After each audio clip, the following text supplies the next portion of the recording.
இந்த உலகத்தில் எல்லாருக்கும் மகிழ்ச்சி தரக்கூடிய ஒரு பொருள் எது? இது ஒரு முக்கியமான கேள்வி. இந்த கேள்விக்கு பொருத்தமான ஒரு பதிலை உங்களால் சொல்ல முடியுமா? அதாவது கொஞ்சம் யோசித்து பார்த்தா பணம்னு சொல்லலாமா?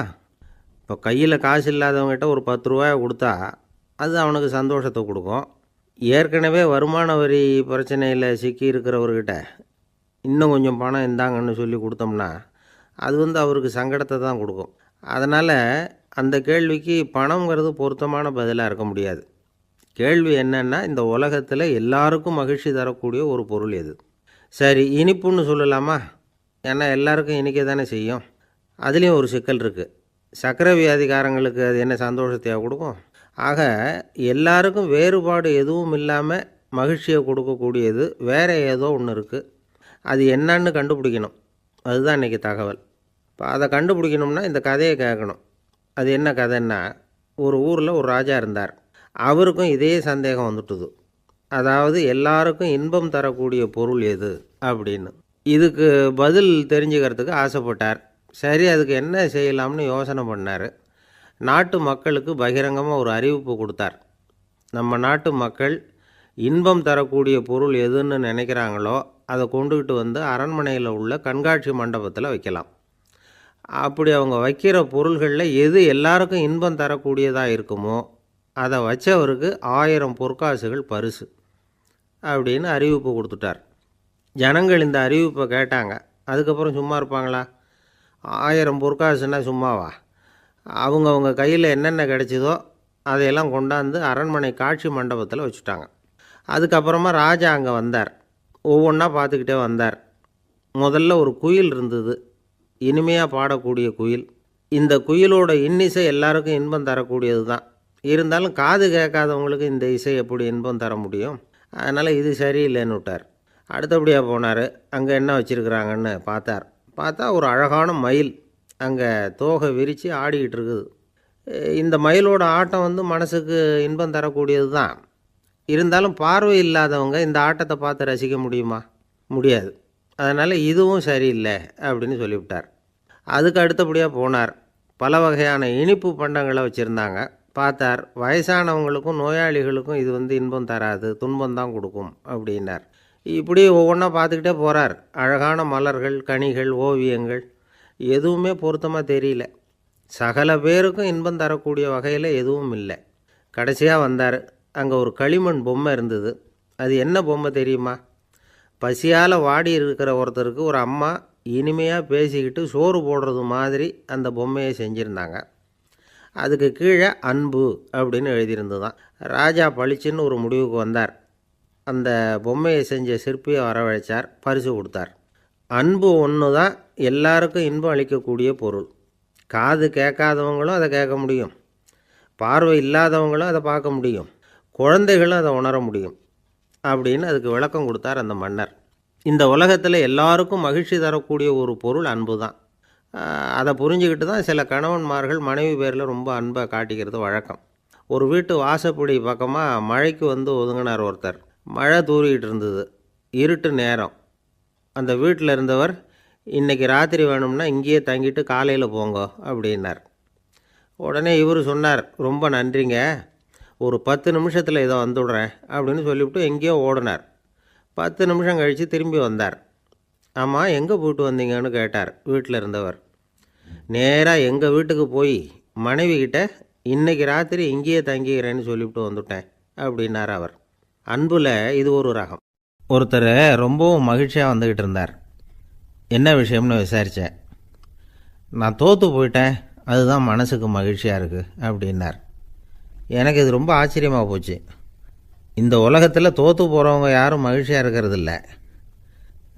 அப்படி இருக்கிறப்ப இவர் இப்படி சொல்கிறாரே, எங்கே தோற்று போனீங்கன்னு கேட்டேன். அதுக்கப்புறம் தான் அவர் விவரமாக சொன்னார். என்னோட 5 வயசு குழந்தையோடு நான் விளையாடிக்கிட்டு இருந்தேன். அந்த விளையாட்டில் என் குழந்தை ஜெயிச்சு விட்டுது, நான் தோற்று போயிட்டேன் அப்படின்னார் ரொம்ப உற்சாகமாக. நான் யோசித்து பார்த்தேன். அதாவது நாம் சின்ன குழந்தையாக இருக்கிறப்போ எந்த விளையாட்டில் கலந்துக்கிட்டாலும் அதில் நாம் தான் ஜெயிக்கணும்னு ஒரு வெறி நமக்குள்ளே இருக்கும். நம்மளை எதிர்த்து விளையாடுறவர் நல்லவரா கெட்டவரா, பெரியவரா சின்னவரா அப்படிங்கிறதெல்லாம் முக்கியம் கிடையாது.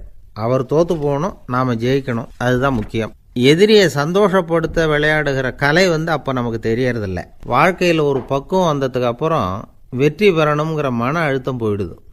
போட்டியில் ஜெயிக்கணுங்கிறத விட குழந்தையை சந்தோஷப்படுத்தணுங்கிறது முக்கியமாக போச்சு. ஜெயிக்கணுங்கிற வெறி ஓடி போட்டுது. ஒரு குழந்தையாக இருந்தப்போ நம்ம வளர்ச்சிக்கு உதவிய வெறி பெரியவனானதுக்கு பிறகு நமக்கு எதிரியாக மாறுது. அதை சரியான சமயத்தில் நாம் புரிஞ்சுக்கிட்டோம்னா போதும், நாம் பொழைச்சிக்கலாம். ஒவ்வொரு மனுஷனுமே வாழ்க்கையோட அடுத்த கட்ட வளர்ச்சியில் அடி எடுத்து வைக்கிற நேரத்தில் தன்கிட்ட இருந்து ஏதோ ஒரு குணத்தை அல்லது தன் குணம் இருந்த ஏதோ ஒரு உறவை நாம் இழக்கத்தான் வேண்டியிருக்குது. ஒரு கட்டம் வரைக்கும் உதவியாக இருந்த குணம் அடுத்த கட்டத்துக்கு தடையாக கூட மாறிடலாம். இந்த பரிமாண மாற்றத்துக்கு உள்ளாகிற ஒவ்வொருத்தரும் பிரத்யட்சமாக இதை உணர்றாங்க. ஆனால் பல பேர் எப்படின்னா பழசை திறந்துவிட்டு புதிய கொள்கைகளை உருவாக்கிக்கிறதுக்கு இஷ்டம் இல்லாமல் இருந்துடுறாங்க, அல்லது அப்படி செய்ய முடியாமல் தவிக்கிறாங்க.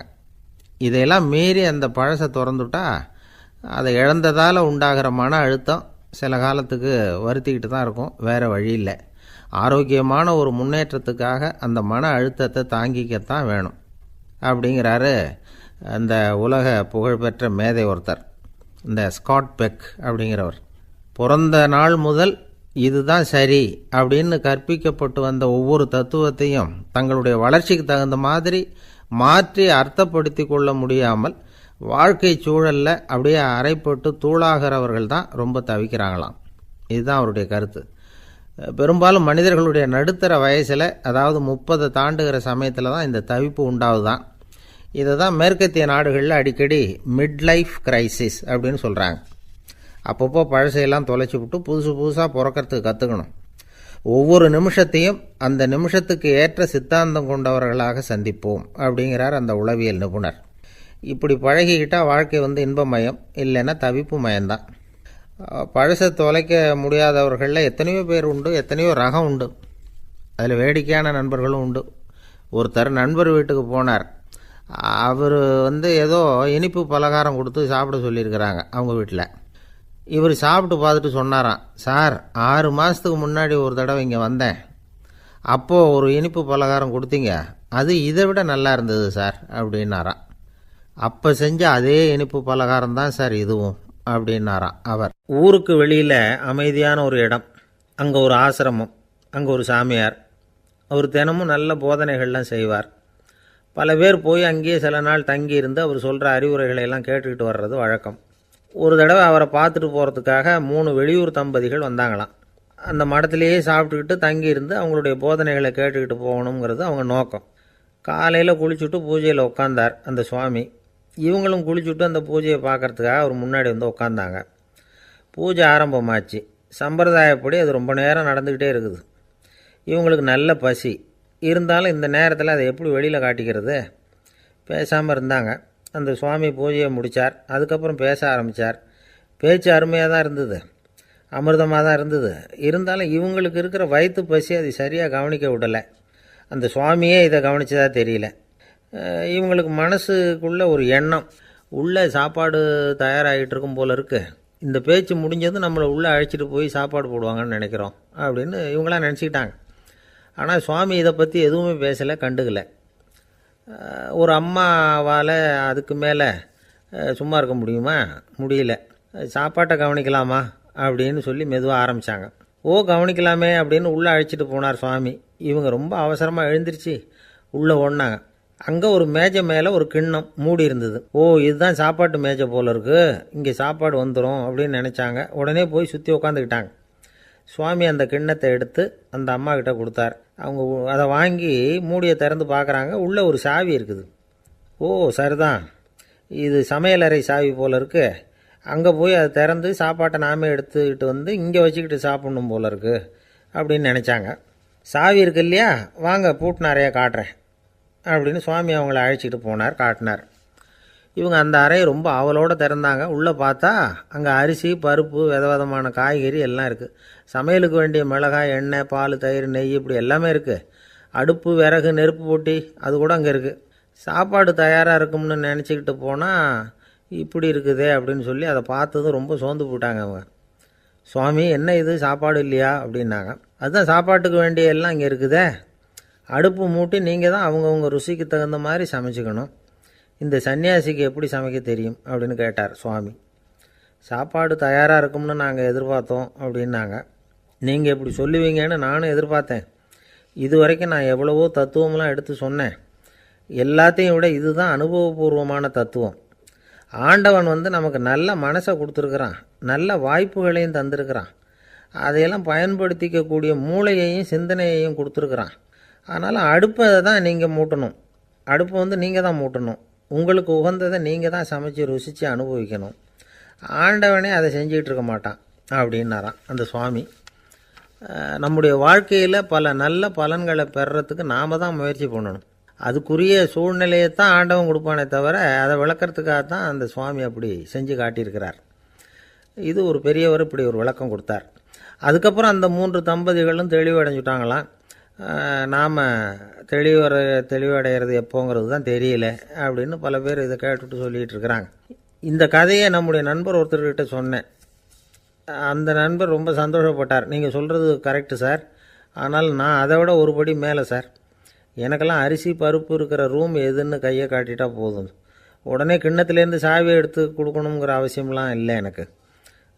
அப்புறம் எப்படி ரூமை திறந்துருவீங்க அப்படின்னு கேட்டேன். பூட்டை உடச்சி திறந்துருவேன், அதுதான் எனக்கு பழக்கம் அப்படிங்கிறார். ஒருத்தர் அவசரமாக போய்கிட்டு இருந்தார். எங்கே போய்கிட்டு இருக்கீங்க அப்படின்னு கேட்டார் ஒரு பெரியவர். கடைக்கு போகிறேன் சார், சாமான் வாங்கிறதுக்கு அப்படின்னார்.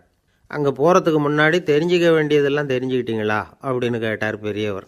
கடைக்கு போய் காசை கொடுத்து ஒரு பொருளை வாங்கிட்டு வரப்போகிறோம், இதில் தெரிஞ்சிக்க வேண்டியது என்ன இருக்குது அப்படின்னார் அலட்சியமாக. இப்போ அந்த பெரியவர் பேச ஆரம்பித்தார். இந்த உலகத்தில் எந்த ஒரு செயலில் இறங்குறப்பவும் நாம் நல்லா ஆலோசனை பண்ண வேண்டிய விஷயம் 5 அப்படின்னார். உதாரணமாக, ஒருத்தன் கடைக்கு போய் ஏதோ ஒரு பொருளை வாங்கிட்டு வர போகிறான்னு வச்சுக்கங்களேன்.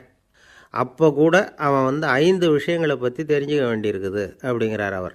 முதல்ல அந்த பொருள் எப்படிப்பட்டது அப்படிங்கிறத தெரிஞ்சுக்கணும். ரெண்டாவதாக தன்னை பற்றியும் தெரிஞ்சுக்கணும். அப்போ தான் அந்த பொருள் தனக்கு தேவையா இல்லையா அப்படிங்கிறத புரிஞ்சுக்க முடியும். மூணாவதாக தெரிஞ்சுக்க வேண்டியது ஒன்று இருக்குது.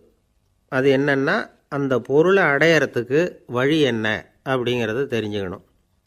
அதாவது எவ்வளவு பணம் கொடுத்தா அது கிடைக்கும், இது மாதிரியான விஷயங்கள். நாலாவதாக அந்த பொருளை அடையிறது மூலமாக நாம் அடையக்கூடிய பயன் என்ன அப்படிங்கிறதையும் உணரணும். அஞ்சாவது, அந்த பொருளை அடையிறதுல இருக்கக்கூடிய தடை எது அப்படிங்கிறதையும் நாம் தெரிஞ்சுக்கணும். பெரியவர் பேசுகிறது ஏதோ தத்துவம் மாதிரி தெரியுது இல்லையா? தத்துவம்தான்.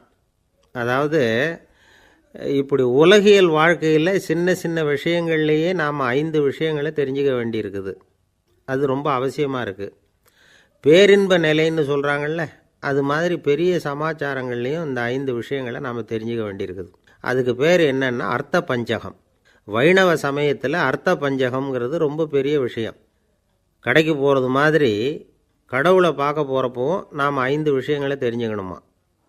முதல்ல பரம்பொருள் அப்படிங்கிறது என்ன, அதோட தன்மைகள் என்ன, இதை தெரிஞ்சுக்கணும். இதுக்கு பேர் என்னென்னா பரமாத்ம ஸ்வரூபம் அப்படின்னு பேர். ரெண்டாவது, நாம் யார், நம்மோட தன்மை என்ன அப்படிங்கிறத தெரிஞ்சுக்கணும். நான் யாருன்னு எனக்கே தெரியலங்கிறப்போ இதை நான் சொல்கிறேன்னு இது என்னுடையதுன்னு சொல்கிறது தப்பு தானே. அப்புறம் மூணாவது விஷயம், பரம்பொருளை நாம் அடையிறதுக்கு வழி எது, இதை தெரிஞ்சுக்கணும். இது உபாய ஸ்வரூபம் அப்படின்னு பேர். நாலாவது விஷயம், நாம் அடைய வேண்டிய பயன்கள் என்ன அப்படிங்கிறத தெரிஞ்சுக்கிறது. இதுக்கு புருஷார்த்தம் அப்படின்னு பேர். அஞ்சாவது, அந்த பயனை அடைய விடாமல் தடுக்கிற தடைகள் யாவை அப்படிங்கிறத தெரிஞ்சுக்கிறது. இது விரோதி ஸ்வரூபம். இதைத்தான் தடையியல் அப்படின்னு சொல்கிறாங்க. அதாவது பரமாத்மாவை பற்றிய அறிவு, ஜீவாத்மாவை பற்றிய அறிவு, உபாயம் பற்றிய அறிவு, புருஷார்த்தம் பற்றிய அறிவு, இந்த 4 அறிவுக்கும் எதிரடையாக, அதாவது அதையெல்லாம் தப்பாக புரிஞ்சுக்கிறதால உண்டாகக்கூடிய அறிவு விரோதி ஸ்வரூபம். என்ன இது தகவலில் ஏதாவது கதை சொல்லுவீங்கன்னு பார்த்தா ஏதோ தத்துவம் பேசிக்கிட்டு இருக்கிறீங்களே அப்படின்னு நினைக்கலாம். இதுவும் தெரிஞ்சிக்க வேண்டிய ஒரு பெரிய விஷயந்தான். காதில் போட்டு வச்சா எப்போவாவது உபயோகப்படும். என்னுடைய நண்பர் ஒருத்தர் ஒரு நாள் என்கிட்ட சொன்னார், சார், அடுத்த மாதம் தஞ்சாவூரில் ஒரு கல்யாணம், போகிறதா வேண்டாமா அப்படின்னு ஒரே குழப்பமாக இருக்குது அப்படின்னார். நான் உடனே இந்த அர்த்த பஞ்சக உபதேசம் பண்ண ஆரம்பித்தேன். அவர் எல்லாத்தையும் பொறுமையாக கேட்டுவிட்டு, சரி சார், நான் போகிறதுன்னு முடிவு பண்ணிவிட்டேன்னார். எப்படி இந்த முடிவுக்கு வந்தீங்க அப்படின்னு கேட்டேன். அவர் சொன்னார், சார் அந்த 2வது பாயிண்ட் ஒன்று சொன்னீங்களே, அதை புரிஞ்சுக்கிட்டதுக்கு அப்புறம்தான் இந்த முடிவுக்கு வந்தேன் அப்படின்னார். என்ன 2வது பாயிண்ட்டுன்னு? அதாவது தன்னை பற்றி புரிஞ்சுக்கணும் அப்படின்னு சொன்னீங்க. உடனே என்னை பற்றி புரிஞ்சுக்கிட்டேன், நான் யாருங்கிறது எனக்கு தெரிஞ்சுது, உடனே போகிறது தான் நல்லதுன்னு முடிவு பண்ணிவிட்டேன்னார். நீங்கள் யாருன்னு கேட்டேன். நான் தான் சார் அந்த கல்யாணத்தில் தாலி கட்ட வேண்டிய மாப்பிள்ளை அப்படின்னார். ஒரு அப்பாவுக்கு 2 பிள்ளைங்க. மூத்தவன் ரொம்ப அடக்கம், அப்பா எது சொன்னாலும் கேட்பான், பெரியவங்களுக்கு கீழ்ப்படிஞ்சு நடப்பான். இளையவன் அப்படி இல்லை, தான் நினச்சதை தான் சொல்லுவான் செய்வான், அடுத்தவங்க சொல்கிறத கேட்க மாட்டான், அடங்கி நடக்க மாட்டான். இந்த 2 பேரில் யாரை உங்களுக்கு பிடிக்கும்? பெரியவனை தான் பிடிக்கும், ஏன்னா அவன் தான் சொல்கிற பேச்சை கேட்குறவன் அப்படின்னு சொல்லுவீங்க. ஆனால் ஒரு ஞானி என்ன சொல்கிறார் தெரியுமா? ஒரு குழந்தை அதன் அறிவுக்காக மதிக்கப்பட வேண்டுமே தவிர அதனுடைய கீழ்ப்படியும் தன்மைக்காக அல்ல அப்படிங்கிறார். நம்ம குழந்தைகளை சுயமாக சிந்திக்கிறதுக்கு நாம் விடுறதில்லை, மற்றவங்கள பார்த்து காப்பி அடிக்கிறதுக்கு தான் நாம் அவங்களுக்கு கற்றுக் கொடுக்குறோம். புகழ்பெற்ற மனிதர்கள் சிலருடைய பேரை சொல்லி நீயும் அவர் மாதிரி ஆகணும், இவர் மாதிரி ஆகணும் அப்படின்னு சொல்லிகிட்டே இருக்கிறோம். குழந்தைகள் தங்களுடைய தனித்தன்மையை வளர்த்துக்கிறதுக்கு நாம் தடையாக இருக்கிறோம். ஒரு குழந்தைகிட்ட அனாவசியமாக நம்பிக்கையை வளர்த்துடக்கூடாது, எந்த கோட்பாட்டையும் திணிக்கக்கூடாது. நாம் ஏற்கனவே அர்த்தமில்லாத கருத்துக்களையும் கொள்கைகளையும் மனசில் போட்டு நிரப்பி வச்சிருக்கிறோம். இந்த உலகத்துக்கு புதுசாக சேர்ந்திருக்கிற ஒரு குழந்தையின் தூய்மையான மனசில் நம்ம கருத்துக்களை அறிமுகம் செய்ய அல்லது திணிக்கிறதுக்கு நமக்கு எந்த அதிகாரமும் கிடையாது. ஒரு குழந்தைய நீ இந்த மதத்தை சேர்ந்தவன் அப்படின்னு பிறந்ததுமே ஒரு முத்திரை குத்தி விடுறோம். இது அதோட சுதந்திரத்தை ஆரம்பத்திலேயே கிள்ளி எறிகிறது மாதிரி தான். நீங்கள் ஒரு மதத்தின் வழிமுறைகளை கடைப்பிடிச்சிக்கிட்டு வர்றீங்க, அந்த வழியில் போய்கிட்டு இருக்கிறீங்க, சரி, அதனால் போகிறீங்க. அதுக்காக உங்கள் குழந்தையையும் அதே வழியில் தான் வரணும் அப்படின்னு கட்டாயப்படுத்துறதுக்கு உங்களுக்கு என்ன உரிமை இருக்குது? அந்த குழந்தை சுயமாக சிந்திச்சு ஒரு முடிவுக்கு வரட்டுமே, அதுக்கு நீங்கள் ஏன் தடையாக இருக்கிறீங்க? நமக்கு உண்மையிலேயே நம்ம குழந்தை மேலே அன்பு இருந்தால் இது மாதிரி திணிப்பு வேலைகளை செய்யக்கூடாது. திணிப்பு வேலைகளிலிருந்து குழந்தைகளை காப்பாற்றினா போதும், அதுதான் ரொம்ப முக்கியம். அடுத்த தலைமுறை அற்புதமான தலைமுறையாக உருவாகும். நாம் தான் சாதி மத சங்கடங்களில் மாட்டிக்கிட்டு தவிக்கிறோம். அவங்களாவது சாதி மத வேறுபாடு இல்லாத சமுதாயத்தை பார்க்கட்டுமே, அந்த சௌகரியங்களை அனுபவிக்கட்டுமே. அதுக்கு நாம் என்ன செய்யணும்னா ஒன்றும் செய்யாமல் இருந்தால் போதும். ஒரு குழந்தைகிட்ட நம்ம கருத்தை திணிக்கும் பொழுது என்ன ஆகுது தெரியுமா? அது அவனை அவங்ககிட்ட இருந்தே அப்புறப்படுத்தி விடுது, அவனுடைய தனித்தன்மையை அழிச்சுடுது, அவனை ஒரு எல்லைக்குள்ளே திணிச்சுடுது. இதெல்லாம் அன்புங்கிற பேரால் பெற்றோர்கள் செய்கிற தப்பு. இதெல்லாம் கேட்டுக்கிட்டு இந்த காலத்தில் அப்பா ஒருத்தர் சொன்னார், நான் கருத்துக்களை எல்லாம் என் பையன்கிட்ட திணிக்கிறது இல்லைங்க, ஆனால் அதிகமாக சாப்பிட சொல்லி கட்டாயப்படுத்துவேன் அப்படின்னார். உங்கள் வீட்டு சமையல் அவ்வளோ நல்லா இருக்குமான்னு கேட்டாங்க. நல்லா இருந்தால் நான் ஏன் அவனை சாப்பிட சொல்லி கட்டாயப்படுத்த போகிறேன் அப்படின்னார். ஒரு பெரியவர்கிட்ட பேசிக்கிட்டு இருந்தேன். அவர் என்கிட்ட ஒரு கேள்வி கேட்டார். திருடர்கள் எத்தனை வகை தெரியுமா உனக்கு அப்படின்னார். இதுதான் அவர் கேட்ட கேள்வி. எதுக்காக என்ன பார்த்து அந்த கேள்வி கேட்டார் தெரியல. இருந்தாலும் நான் அவருக்கு பதில் சொன்னேன். திருடர்களில் எத்தனையோ வகை உண்டுங்க. கார் திருடன், சைக்கிள் திருடன், முகமூடி திருடன், எப்படி சொல்லிகிட்டே போகலாம். இருந்தாலும் என்னுடைய சிற்றறிவுக்கு எட்டின வரையில் திருடர்களை 2 வகையாக பிரிக்கலாம் அப்படின்னு நினைக்கிறேன். ஒன்று ராத்திரியில் திருடுற திருடன், இன்னொருத்தன் பகலில் திருடுற திருடன். அதாவது பகல் திருடன், ராத்திரி திருடன் அப்படின்னு பெரியவர் சிரித்தார். என்ன சிரிக்கிறீங்களே? என்ன கள்வர்கள் 4 வகை அப்படின்னு ஆரம்பித்தார். எப்படின்னு கேட்டேன். சாப்பாட்டுக்கு இல்லாமல் திருடுறாங்க பாருங்கள், அது ஒரு வகையான். சாப்பாட்டுக்கு இருந்தும் திருடுறாங்க பாருங்கள், அது ஒரு வகையான். இதை தவிர இன்னும் ஒரு 2 வகை திருட்டு உண்டு. அது என்னன்னா, ஆண்டவன்கிட்ட இருந்து நாம் திருடுற திருட்டு, இன்னொன்று என்னென்னா நம்மகிட்ட இருந்து ஆண்டவன் திருடுற திருட்டு அப்படின்னார். எனக்கு ஒன்றும் புரியல. என்ன சார் இது, ஆண்டவனையே திருடன்னு சொல்கிறீங்களே அப்படின்னு ஆச்சரியமா. ஆமாங்க, ஆண்டவனை கள்வன்னு சொல்கிறது இல்லையா? காஞ்சிபுரத்துக்கு பக்கத்தில் திருக்கார்வனம் அப்படின்னு ஒரு ஊர் இருக்குது. அங்கே உள்ள பெருமாளுக்கு கள்வர்னு தான் பேர். அது மட்டும் இல்லை, திருமங்கை ஆழ்வார் தம்முடைய திரு நெடுந்தாண்டகத்தில் கார் வனத்துள்ளாய் கல்வா அப்படின்னு தான் அழைக்கிறார் அப்படின்னு நிறைய உதாரணம்லாம் சொல்ல ஆரம்பித்தார். அதுக்கப்புறம் அவர்கிட்ட பேசி நான் புரிஞ்சுக்கிட்ட விவரங்களை தான் நான் இப்போ உங்ககிட்ட சொல்ல போகிறது. அதாவது அவர் சொன்ன முதல் வகை திருடர்கள் சாப்பாட்டுக்கு இல்லாமல் திருடுறவங்க. இவங்களை திருத்தி போடலாம். சாப்பாட்டுக்கு இருந்தும் பணம் சேர்க்கணுங்கிற ஆசையால் பொய் கணக்கெல்லாம் எழுதுகிறாங்க பாருங்கள், அவங்க தான் ரெண்டாவது வகை. மூணாவது வகை திருட்டு தான் மிகப்பெரிய திருட்டு. இறைவனுக்கு சொந்தமானதை நம்முடையதுன்னு நினைக்கிற திருட்டு. எது இறைவனுக்கு சொந்தமானது அப்படின்னா ஆத்மா. பகவானுக்கு சொந்தமான ஆத்மாவை நம்முடையதுன்னு நினைக்கிறது தான் அந்த மாபெரும் திருட்டு. இதுக்கு பேர் தான் ஆத்மாபகாரமா. சரி, இதுக்கு பரிகாரம் என்ன? எல்லாம் இறைவனுடையது, நமக்கு ஒன்றும் இல்லை அப்படின்னு நினைக்கிறது தான் இதுக்கு பரிகாரம். இதெல்லாம் இருக்கட்டும். நாலாவது திருட்டு ஒன்று சொன்னோம்ல, ஆண்டவன் நம்மகிட்ட இருந்து திருடுறது. அது எப்படி? ஆண்டவனை கல்வன்னு சொல்கிறாங்க, அது சரி. அவர் என்னத்தை திருடினார்? இப்போ இன்னொருத்தருக்கு சொந்தமான ஒன்றை எடுத்து வச்சுக்கிறது தான் கள்ளத்தனம். ஆனால் ஆண்டவன் எடுத்துக்கிட்டோம்னா இருக்கிறது எல்லாமே அவனுக்கு சொந்தம். அப்படி இருக்கிறப்போ அவரை எப்படி கல்வன்னு சொல்கிறது? இது என்ன புரியாமல் இருக்குதே அப்படின்னு சொல்லி பார்த்தா அதுக்கும் விளக்கம் சொல்கிறாங்க அவங்க. அதாவது ஆண்டவனுக்கு உருவமே கிடையாது, அரூபமாக இருக்கிறவன், அதாவது உருவம் இல்லாமல் இருக்கிறவன். அப்படி உள்ள பகவான் நம்மளை மாதிரி உருவத்தில் இருக்கிறான். நம்மளை மாதிரியே கையை காலு மூக்கெல்லாம் இருக்குது ஆண்டவனுக்கு. இந்த உருவம் நம்மகிட்ட இருந்து திருடினது தானே. அவன் தன்னுடைய உண்மையான திருமேனியை நமக்கு காட்டாமல், அதாவது தரிசனம் கொடுக்காமல் இருக்கிறது கள்ளத்தனம் தானே. அதனால தான் இதுவும் ஒரு பெரிய திருட்டு, இருக்கிறதுலே மிகப்பெரிய திருட்டு அப்படிங்கிறார். என்கிட்ட பேசிக்கிட்டு இருந்தார், இந்த விஷயம்லாம் சொல்லிகிட்டு இருந்தார் அந்த பெரியவர். அதாவது திருட்டை ஆன்மீக நோகத்தில் அவர் பார்க்குறார். நம்ம பார்வையில் இதை விட அபூர்வமான திருட்டுலாம் இங்கே உண்டு, அபூர்வமான திருடர்களும் உண்டு. ஒரு திருடன் சிறையிலிருந்து விடுதலையாகி வெளியில் போனான். கொஞ்ச நாளில் மறுபடியும் திரும்பி ஜெயிலுக்கு வந்துட்டான். அப்போது சிறை அதிகாரி அவனுக்கு அறிவுரை சொன்னாராம். ஏன்பா இப்படி அடிக்கடி தப்பு பண்ணிவிட்டு ஜெயிலுக்கு வந்துவிடுறியே, உனக்கு சொந்த பந்தம் எதுவும் இல்லையா? உனக்கு அப்பா, அண்ணன், தம்பிகள் அவங்க கூட எல்லாம் சேர்ந்து வாழணுங்கிற ஆசை இல்லையா அப்படின்னு கேட்டிருக்கார். அவங்களோட சேர்ந்து வாழணுங்கிற ஆசை எனக்கு நிறைய உண்டுங்க சார் அப்படின்னு அவன். அப்புறம் எதுக்கு இப்படி ஜெயிலுக்கு வந்துவிடுற அப்படின்னாரான் அவர். அவங்க எல்லாருமே இங்கே தானே சார் இருக்காங்க அப்படின்னு அவன். இந்த உலகத்தில் எல்லாருக்கும் மகிழ்ச்சி தரக்கூடிய ஒரு பொருள் எது? இது ஒரு முக்கியமான கேள்வி. இந்த கேள்விக்கு பொருத்தமான ஒரு பதிலை உங்களால் சொல்ல முடியுமா?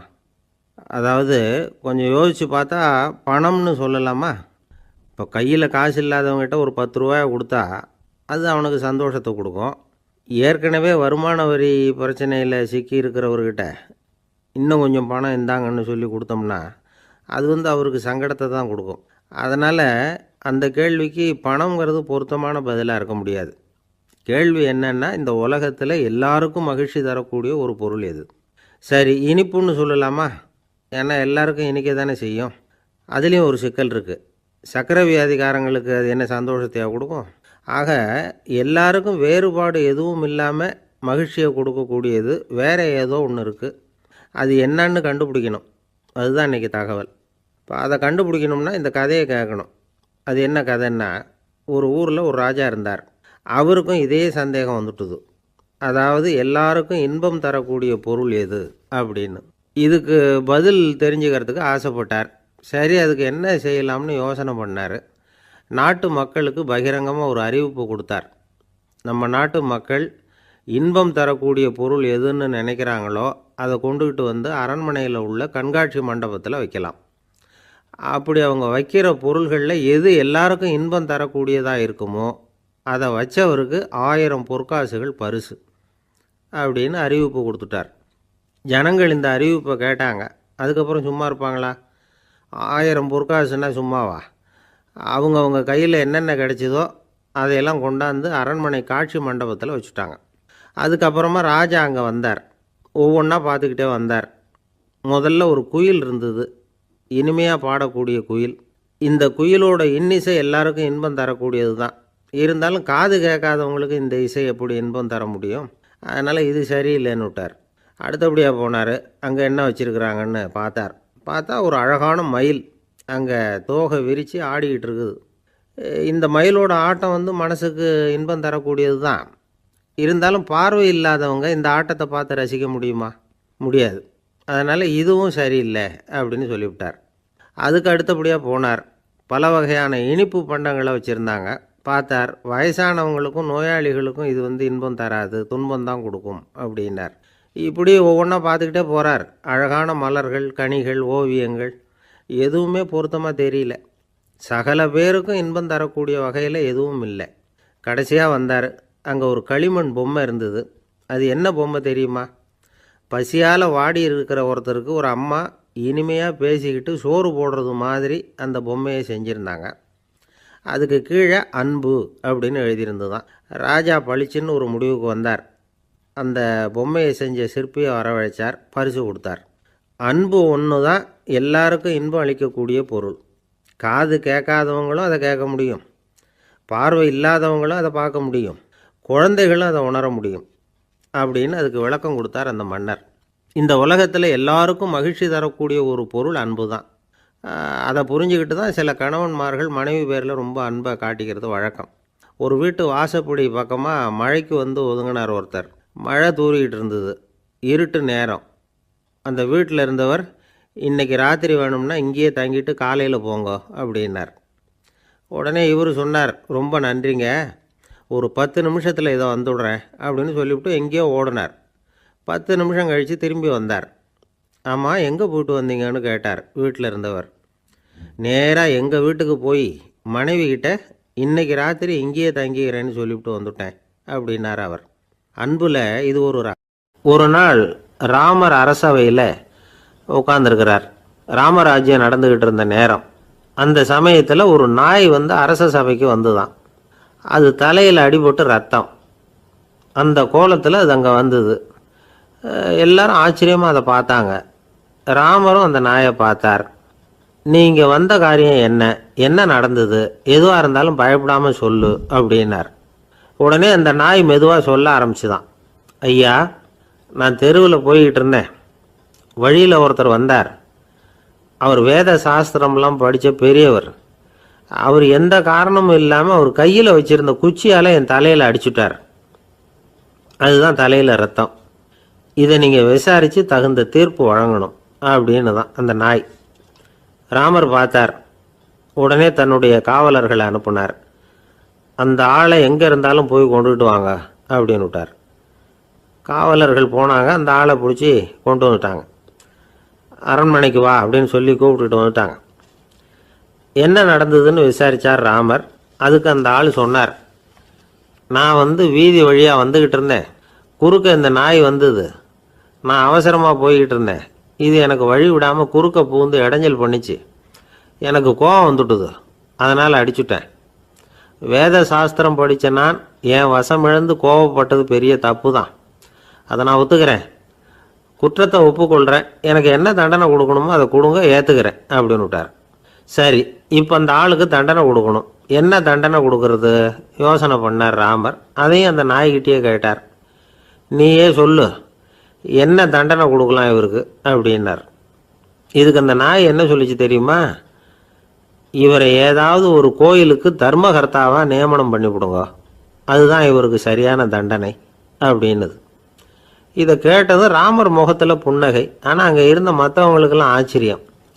அது எப்படி, தப்பு செஞ்சவங்களுக்கு தண்டனை கொடுக்கறது தானே நியாயம், அதை விட்டுட்டு தர்மகர்த்தா பதவியை கொடுக்க சொல்லுதே இந்த நாய் அப்படிங்கிற ஆச்சரியம். இந்த சந்தேகத்தை அந்த நாய்கிட்டேயே கேட்டாங்க அங்கே இருந்தவங்க. இதுக்கு அந்த நாய் பதில் சொல்லிச்சான். நான் போன பிறவியில் ஒரு கோயிலுக்கு தர்மகர்த்தாவாக இருந்தேன். எவ்வளவோ கவனமாக எச்சரிக்கையாக தான் என்னுடைய கடமைகளெல்லாம் செஞ்சுக்கிட்டு வந்தேன். அப்படி இருந்தாலும் சில சமயங்களில் என்னையும் மீறி கோயில் செல்வத்தை நான் அனுபவிக்கிறதுக்கு காரணமாயிட்டேன். ஒரு கோவிலுக்கு தர்மகர்த்தாவாக இருக்கிறவங்க எப்படியும் இந்த பாவத்திலேருந்து தப்பிக்கிறது கஷ்டம். அதனால தான் நான் இந்த பிறவியில் நாயாக பிறந்து இப்படி கஷ்டப்படுறேன். இதே நிலைமை இந்த ஆளுக்கும் ஏற்படணும் அப்படிங்கிறதுக்காக தான் அவரையும் ஒரு கோயிலுக்கு தர்மகர்த்தாவை நியமிக்கும்படி கேட்டுக்கிட்டேன் அப்படின்னு தான் இந்த நாய். இதிலேருந்து என்ன தெரியுது, எந்த பதவியில் நாம் இருந்தாலும் நமக்கு தெரியாமல் கூட அதை தவறாக உபயோகப்படுத்தக்கூடாதுங்கிறத இதிலேருந்து புரிஞ்சுக்கணும். இல்லைன்னா அடுத்த பிறவியில் நாயாக பிறந்து எங்கேயாவது போய் வாழை ஆடிட்டு நிற்க வேண்டியது தான். கோவில் வாசலில் 2 நாய் பேசிக்கிட்டு இருந்து தான், போன ஜென்மத்தில் நான் மனுஷனாக தான் இருந்தேன், ஒரு கோவில் பூசாரி பேச்சை கேட்டுவிட்டு அவரோட கூட்டு சேர்ந்துக்கிட்டு ஆண்டவன் போட்டிருந்த நகையெல்லாம் அபகரித்து என்கிட்ட கொடுத்தாரு அவர். நான் எடுத்துகிட்டு வந்துட்டேன். திருடினது அந்த ஆள் தான், எடுத்துக்கிட்டு வந்தது தான் நான். இருந்தாலும் நான் மட்டும் நாயாக பிறந்துட்டேன். இப்போ மட்டும் அந்த பூசாரி என்கிட்ட மாட்டினா கடித்து குதறி விடுவேன் அப்படின்னு தான். அவசரப்பட்டு அப்படி செஞ்சுடாதே. பதிலுக்கு அவரும் உன்னை திருப்பி கடித்தாலும் கடிச்சிருவார். ஏன்னா அவரும் இப்போ ஒரு நாயாக தான் பிறந்திருக்கிறார் அப்படின்னு தான் இன்னொன்று. அது எப்படி உனக்கு தெரியும்னு தான் இது. நான் தானே அது அப்படின்னு தான் அந்த நாய். காஞ்சிபுரத்தில் பல்லவ ராஜா ஒரு கோவில் கட்டினார், கைலாசநாதர் கோவில். அதுக்கு கும்பாபிஷேகம் பண்ணுறதுக்கு ஒரு நாள் குறிப்பிட்டு அதுக்கு வேண்டிய ஏற்பாடுகள்லாம் பண்ணினார். முதல் காரியமாக கடவுளை வேண்டிக்கிட்டார், நீங்கள் இந்த கும்பாபிஷேகத்துக்கு நேரில் வந்து கலந்துக்கணும்னார். கடவுள் அந்த ராஜா கனவுல வந்தார். நீ கும்பாபிஷேகம் வச்சிருக்கிற அதே நாளில் அதே நேரத்தில் எனக்கு இன்னொரு ஊரில் ஒரு கும்பாபிஷேகம் இருக்குது, அதுக்கு போக வேண்டியிருக்கு. அதாவது திருநின்ற ஊரில் என்னுடைய பக்தர் ஒருத்தர், அவரும் ஒரு கோயில் கட்டி கும்பாபிஷேகம் செய்கிறார், நான் அதுக்கு போக வேண்டியிருக்கு. அதனால் உன்னுடைய தேதியை நீ மாற்றி வச்சுக்கோ அப்படின்னார். கடவுள் தான் எங்கேயும் இருக்கிறவராச்சே, அவர் நினச்சா 2 இடத்துலையும் இருந்து கோயில் கும்பாபிஷேகத்தை நடத்த முடியாதா? ஏன் அப்படி செய்யலை? அது ஒரு முக்கியமான காரணத்துக்காக தான். திருநின்ற ஊரில் இருந்த பூசலாருங்கிற அந்த அடியாரின் பெருமையை இந்த உலகத்துக்கு எடுத்து காட்டணுங்கிறதுக்காகத்தான் கடவுள் அந்த ராஜா கிட்ட அப்படி சொன்னார். சரி, அந்த அடியார் அப்படி என்னதான் பெருசாக கோயில் கட்டிவிட்டார்? ராஜா கட்டின கோயிலை விட பெருசா? அவர் கட்டினது கருங்கல்லாலேயோ மண்ணாலேயோ மரத்தாலேயோ இல்லை. அவர் கட்டின கோயில் வேறு மாதிரி. அது மனசால கட்டின கோயில், மனசுக்குள்ளே இருக்கிற கோவில், மனக்கோவில்.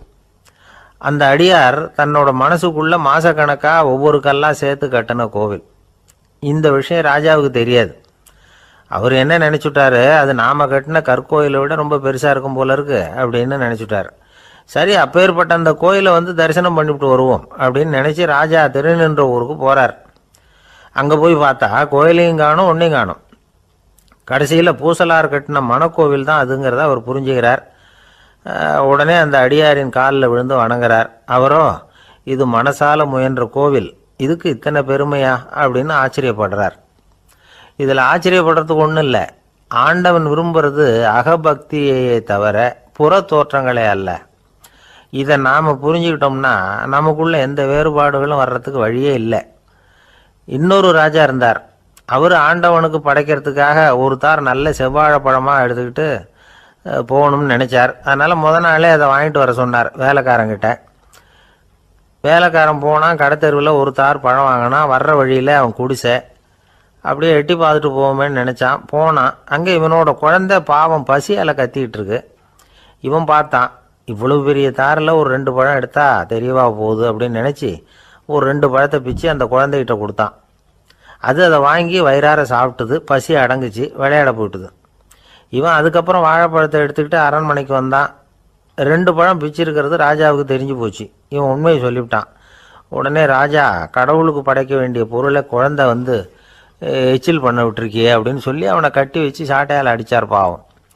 மறுநாள் பழத்தை கோயிலுக்கு எடுத்துகிட்டு போனார். கடவுள் முன்னாடி வச்சார். கடவுள் கண்ணை திறந்து பார்த்தார், பழம்லாம் அழுகி இருக்குது. என்ன இது அழுகி போன பழம் அப்படின்னார். ராஜா முழிச்சார். நல்லா தானே இருந்தது அப்படின்னு நினச்சார். அப்போ கடவுள் அந்த ராஜா கிட்ட சொன்னாராம், இதை பார்ப்பா, இந்த தாரில் 2 பழம் தான் நல்ல பழம், அந்த 2 பழங்களையும் நேற்றுக்கே நான் சாப்பிட்டுட்டேன் அப்படின்னாராம். அப்போ தான் ராஜாவுக்கு புரிஞ்சுது, ஏழை குழந்தையின் பசியை தீர்க்கறதுக்காக உதவுன அந்த 2 பழம்தான் இறைவன் சாப்பிட்ட பழம்னு. இறைவன் இருக்கிற இடம் எது? இதுதான். ஒரே ஒரு ஊரில் ஒரு அம்மா இருந்தாங்க. அந்த அம்மாவுக்கு ஒரே ஒரு பிள்ளையாண்டான்.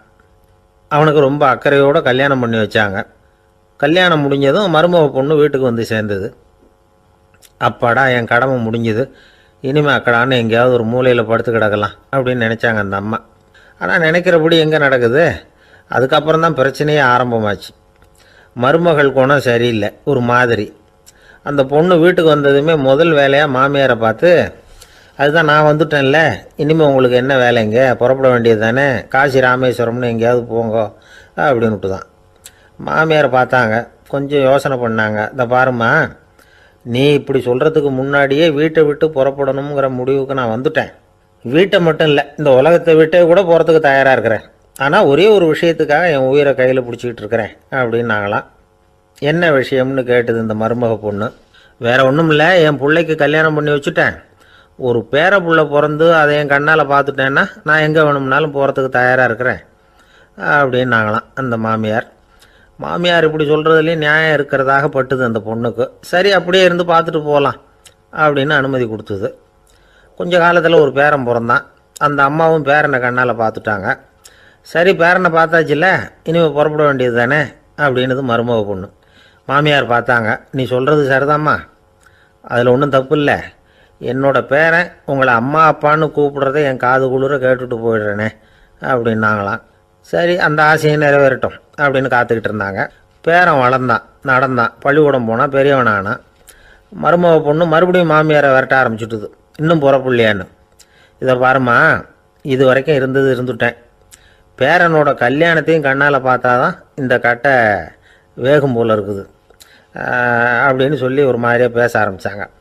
இதுவும் நியாயமான ஆசையாக தான் படுது அப்படின்னு அது யோசிச்சிருக்கு அந்த பொண்ணு. சரின்னு அதுக்கும் ஒத்துக்கிட்டது. உடனே பேரனுடைய கல்யாணமும் முடிஞ்சது ஒரு வழியாக. இனிமேல் ஒரு நொடி கூட இங்கே இருக்கக்கூடாது, புறப்படுங்க அப்படின்னு மாமியாரை விரட்டிச்சான் அந்த பொண்ணு. இப்போ அந்த மாமியார் தன்னோட மருமகளை பார்த்து சொல்கிறாங்க, இதோ கிளம்பிட்டேம்மா, என் மூட்டை முடிச்செல்லாம் கட்டிக்கிட்டேன், புறப்பட்டுவிட்டேன். அப்படியே நீயும் உன் துணிமணிகளை மூட்டை கட்டிக்கிட்டு கிளம்பிடும், என்னோட சேர்ந்து 2 பேருமா சேர்ந்து போயிடலாம் அப்படின்னாங்களாம். அந்த பொண்ணு முழிக்குது. முழிக்காதே, உனக்கும் ஒரு மருமக வந்துட்டா, இனிமேல் நீயும் ஒரு மாமியார் தானே, உனக்கும் இனிமேல் இங்கே வேலை இல்லை, புறப்படு அப்படின்னாங்களாம். அப்போ தான் அந்த பொண்ணு சிந்திக்க ஆரம்பிச்சுதான், தன்னோட தவறு புரிஞ்சுதான். இந்த தகவலை கேட்டுக்கிட்டு இருக்கிற மருமகள்லாம் இதை பற்றி கொஞ்சம் யோசித்து பார்க்கணுங்கிறதுக்காகத்தான் இதை சொல்கிறோம் மாமியார்கள் சார்பாக. கொஞ்ச நாளைக்கு முன்னாடி ஒரு பொண்ணை பார்த்து பேசுகிற சந்தர்ப்பம் கிடைச்சிது ஒரு கல்யாண வீட்டில். அந்த பொண்ணு சொல்லிச்சு, சார் எனக்கு கல்யாணம் ஆகி 15 வருஷம் ஆகுது, நான் மாமியார்கிட்ட சண்டை போட்டதே இல்லை அப்படின்னு ரொம்ப அடக்கமாக சொல்லிச்சு. அது எப்படிம்மா சாத்தியமாச்சுன்னு கேட்டோம். எனக்கு கல்யாணம் ஆகி 15 வருஷம்தான் ஆச்சு, ஆனால் என் மாமியார் செத்து போய் 20 வருஷத்துக்கு மேலே ஆகிட்டுது. நம்மக்கிட்ட ஒருத்தன் தப்பாக நடந்துக்கிட்டானா உடனே நாம் என்ன செய்வோம், கையை ஓங்கிட்டு அவனை அடிக்க போவோம். நாம் அவங்ககிட்ட அவனை விட ஒருபடி மேலே தப்பாக நடந்துக்குவோம். ஆனால் பெரியவங்கள்லாம் அப்படி நடந்துக்கிறது இல்லை. இன்னா செய்தாரை ஒருத்தல் அவர் நாண நன்னயம் செய்து விடல் அப்படின்னு வள்ளுவர் சொல்லியிருக்கார் இல்லையா, அதுக்கு தகுந்த மாதிரி நடந்துக்குவாங்க. பாயசித் விஸ்தாமிங்கிறவர் ஒரு பெரிய ஞானி. அவர் ஒரு நாள் ராத்திரி ரொம்ப நேரம் மசூதியில் இருந்துட்டு வீட்டுக்கு திரும்பி வந்துக்கிட்டு இருக்கிறார். வழியில் ஒரு குடிகாரன், அவன் கையில் ஒரு இசைக்கருவி, அதை கண்ணா பின்னான்னு மீட்டிக்கிட்டு வாய்க்கு வந்தபடியே என்னத்தையோ பாட்டுன்னு நினச்சிக்கிட்டு பாடிக்கிட்டு அவன் பாட்டுக்கு கிடக்கிறான் வழியில். அதோடு இருந்தாலும் பரவாயில்ல, அந்த பக்கமாக வழியில் போகிறவங்க வர்றவங்களையெல்லாம் பார்த்து கண்ணா பின்னான்னு திட்டிக்கிட்டு இருக்கிறான், ரொம்ப வளர்க்குறான். பாயசீத் பிஸ்தாமிங்கிற அந்த பெரியவர் அந்த வழியாக போகிறார். அவனை பார்க்குறார். அவனுடைய நிலைமையை பார்த்துட்டு பரிதாபப்படுறார். ஏன்பா இது மாதிரியெல்லாம் நடந்துக்கிற, இப்படி நடக்கலாமா அப்படின்னு ஏதோ கொஞ்சம் புத்திமதி சொல்கிறதுக்கு ஆரம்பித்தார். அவனுக்கு கோபம் வந்துட்டுது. கையில் வச்சுருந்த வாத்திய கருவி அதால் ஓங்கி அந்த பெரியவர் தலையில் ஒரு அடி கொடுத்தான். ரத்த காயம் ஏற்பட்டு போச்சு. அவன் கையில் இருந்த இசைக்கருவியும் அடித்த வேகத்தில் 2ஆக உடஞ்சி போச்சு. அவ்வளோ வேகமாக அடிச்சிருக்கான். இவ்வளவு தூரத்துக்கு நடந்து போச்சுல்ல, அந்த மாபெரும் ஞானி வாயை திறந்து ஒரு வார்த்தை கூட பேசலை. பேசாமல் தலையை பிடிச்சிக்கிட்டு அவர் பாட்டுக்கு போயிட்டார். மறுநாள் அந்த பெரியவர் என்ன பண்ணார் தெரியுமா, கொஞ்சம் இனிப்பு பண்டங்கள், கொஞ்சம் பணம், இது 2ஐயும் ஒரு ஆள் மூலமாக அனுப்பி வச்சார் அந்த குடிகாரனுக்கு. அவனுக்கு ஒன்றும் புரியல. என்ன விவரம்னு விசாரித்தான். வந்த ஆள் ஒரு கடுதாசியை நீட்டினான். அதில் விவரம் இருந்தது. ஞானி எழுதியிருக்கிறார், இதை பார்ப்பா, உங்களுடைய இசைக்கருவி உடையறதுக்கு என்னுடைய தலை காரணமாக ஆயிட்டுது, அதுக்காக நான் ரொம்ப வருத்தப்படுறேன், அதுக்காக தான் பணம் அனுப்பி வச்சுருக்கேன், வேறு புதுசாக ஒரு இசைக்கருவி வாங்கிக்கோ.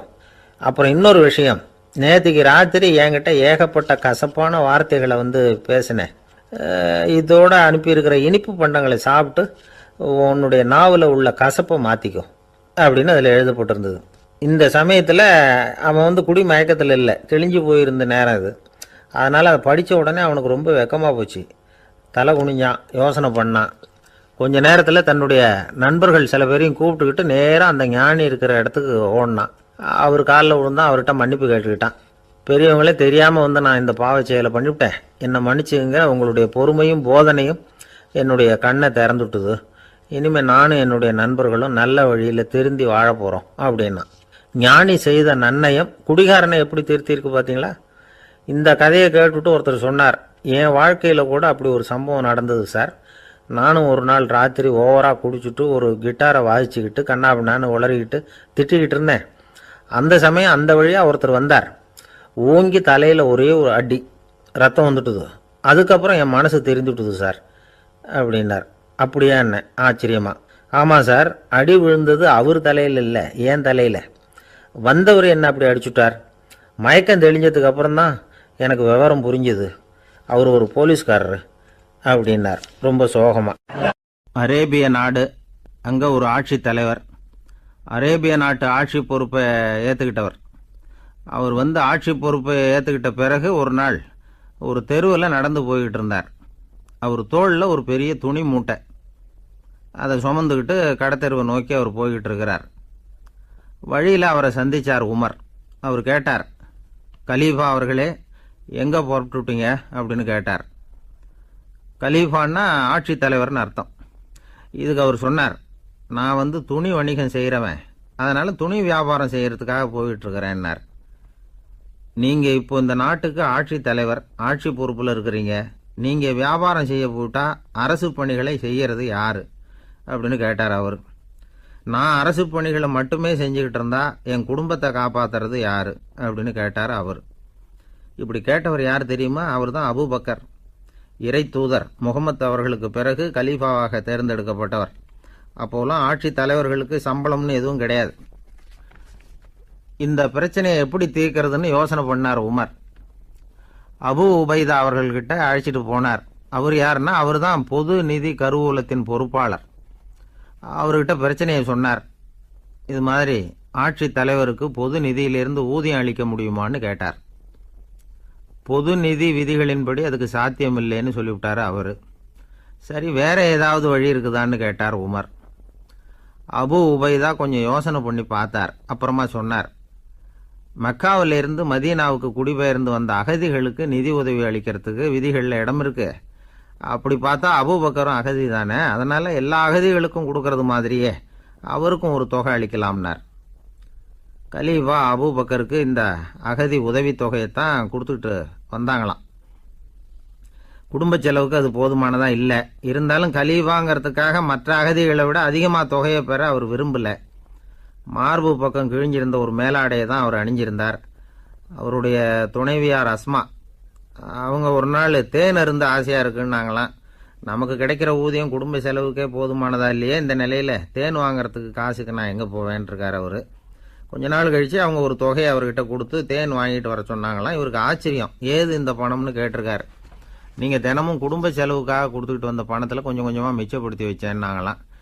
அபூபக்கர் அந்த பணத்தை எடுத்துக்கிட்டு நேராக பொது நிதி கருவூல பொறுப்பாளர்கிட்ட போனார்.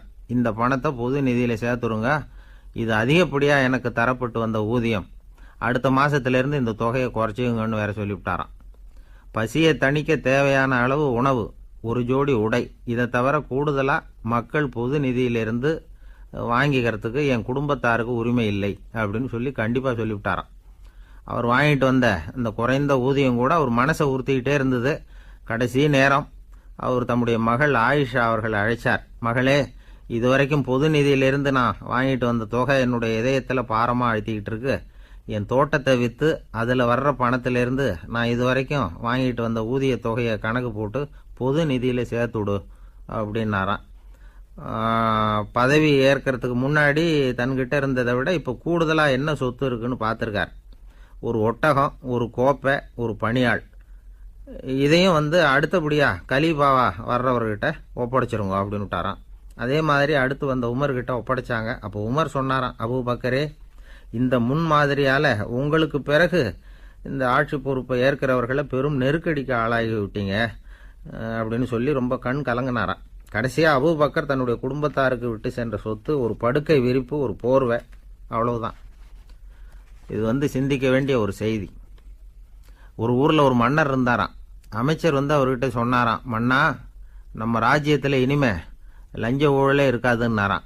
ஆஹா, அப்படின்னா ஊழல் பேர் வழிகளையெல்லாம் நாடு கடத்தியாச்சா அப்படின்னு கேட்டிருக்காரு மன்னர். இதுக்கு அவர், அப்படி இல்லைங்க, இனிமே கொடுக்கறதுக்கு ஜனங்கள்கிட்ட பணமே இல்லை அப்படின்னு. ஒரு ஊரில் ஒரு மன்னன் இருந்தான், கொடுங்கோல் மன்னன். நிறைய தொந்தரவு பண்ணிக்கிட்டு இருந்தான். அவன் ஒரு தடவை என்ன பண்ணான் தெரியுமா? ஒரு தப்பும் பண்ணாத ஒரு இளைஞனை பிடிச்சி ஜெயிலில் அடைச்சுட்டான். அந்த பையனோட சொந்தக்காரங்கள்லாம் ராஜா கிட்ட போனாங்க. அவன் ஒரு தவறும் பண்ணலை, அவனை விடுதலை பண்ணுங்க அப்படின்னு கெஞ்சி கேட்டுக்கிட்டாங்க. மன்னன் யோசனை பண்ணான். அந்த இளைஞனை கூப்பிட்டுக்கிட்டு வர சொன்னான். அவனை கொண்டாந்து ராஜா முன்னாடி நிறுத்தினாங்க. இதை பாருப்பா, உன்னை நான் விடுதலை பண்ணுவேன், ஆனால் ஒரு கண்டிஷன். அந்த நிபந்தனையை நீ நிறைவேற்றினா உனக்கு விடுதலை அப்படின்னா மன்னன். சரின்னு ஒத்துக்கிட்டான் பையன். மன்னன் கண்டிஷன் என்னங்கிறத சொன்னான். உங்ககிட்ட ஒரு செம்மறி ஆட்டை கொடுக்க போகிறேன். 1 மாதத்துக்கு அதுக்கு தேவையான தீனியையும் கொடுக்க போகிறேன். 1 மாதம் கழித்து அந்த ஆட்டை எடை போட்டு பார்ப்பேன். அந்த ஆட்டின் எடை கொஞ்சம் கூட கூடி இருக்கக்கூடாது. எடை கூடி இருந்தால் உனக்கு விடுதலை கிடையாது. என்ன சொல்கிற அப்படின்னா. பையனுக்கு ஒன்றும் புரியல, பயமாக போயிட்டுது. குழம்பிக்கிட்டே நின்றுக்கிட்டு இருக்கிறான். சரி, ஒரு நாள் டைம் தரேன், நல்லா யோசனை பண்ணி பார்த்துட்டு நாளைக்கு உன் முடிவை சொல்லு அப்படின்னா மன்னன். பையன் கவலையோடு வெளியில் வந்தான். அங்கே ஒரு பெரியவர் நின்றுக்கிட்டு இருந்தார். அவர்கிட்ட விஷயத்தை சொன்னான். அந்த பெரியவர் இந்த பையனுக்கு காதோட காதாக ஒரு வழியை சொல்லி கொடுத்தார். அதை கேட்டதும் பையன் மறுபடியும் மன்னன் முன்னாடி நின்னா, உங்கள் நிபந்தனையை ஏற்றுக்கிறேன்னு சொன்னான். மன்னன் ஒரு ஆட்டுக்குட்டியையும் அதுக்கு 1 மாதத்துக்கு தேவைப்படுற தீவனத்தையும் கொடுக்கும்படியாக உத்தரவு போட்டான். கொடுத்தாங்க, ஓடிட்டு போயிட்டான். 1 மாதம் தினமும் தவறாமல் அந்த தீவனத்தை ஆட்டுக்குட்டிக்கு போட்டுக்கிட்டு இருக்கிறான். 1 மாதம் கழித்து அந்த ஆட்டை அரண்மனைக்கு ஓட்டிகிட்டு போனான்.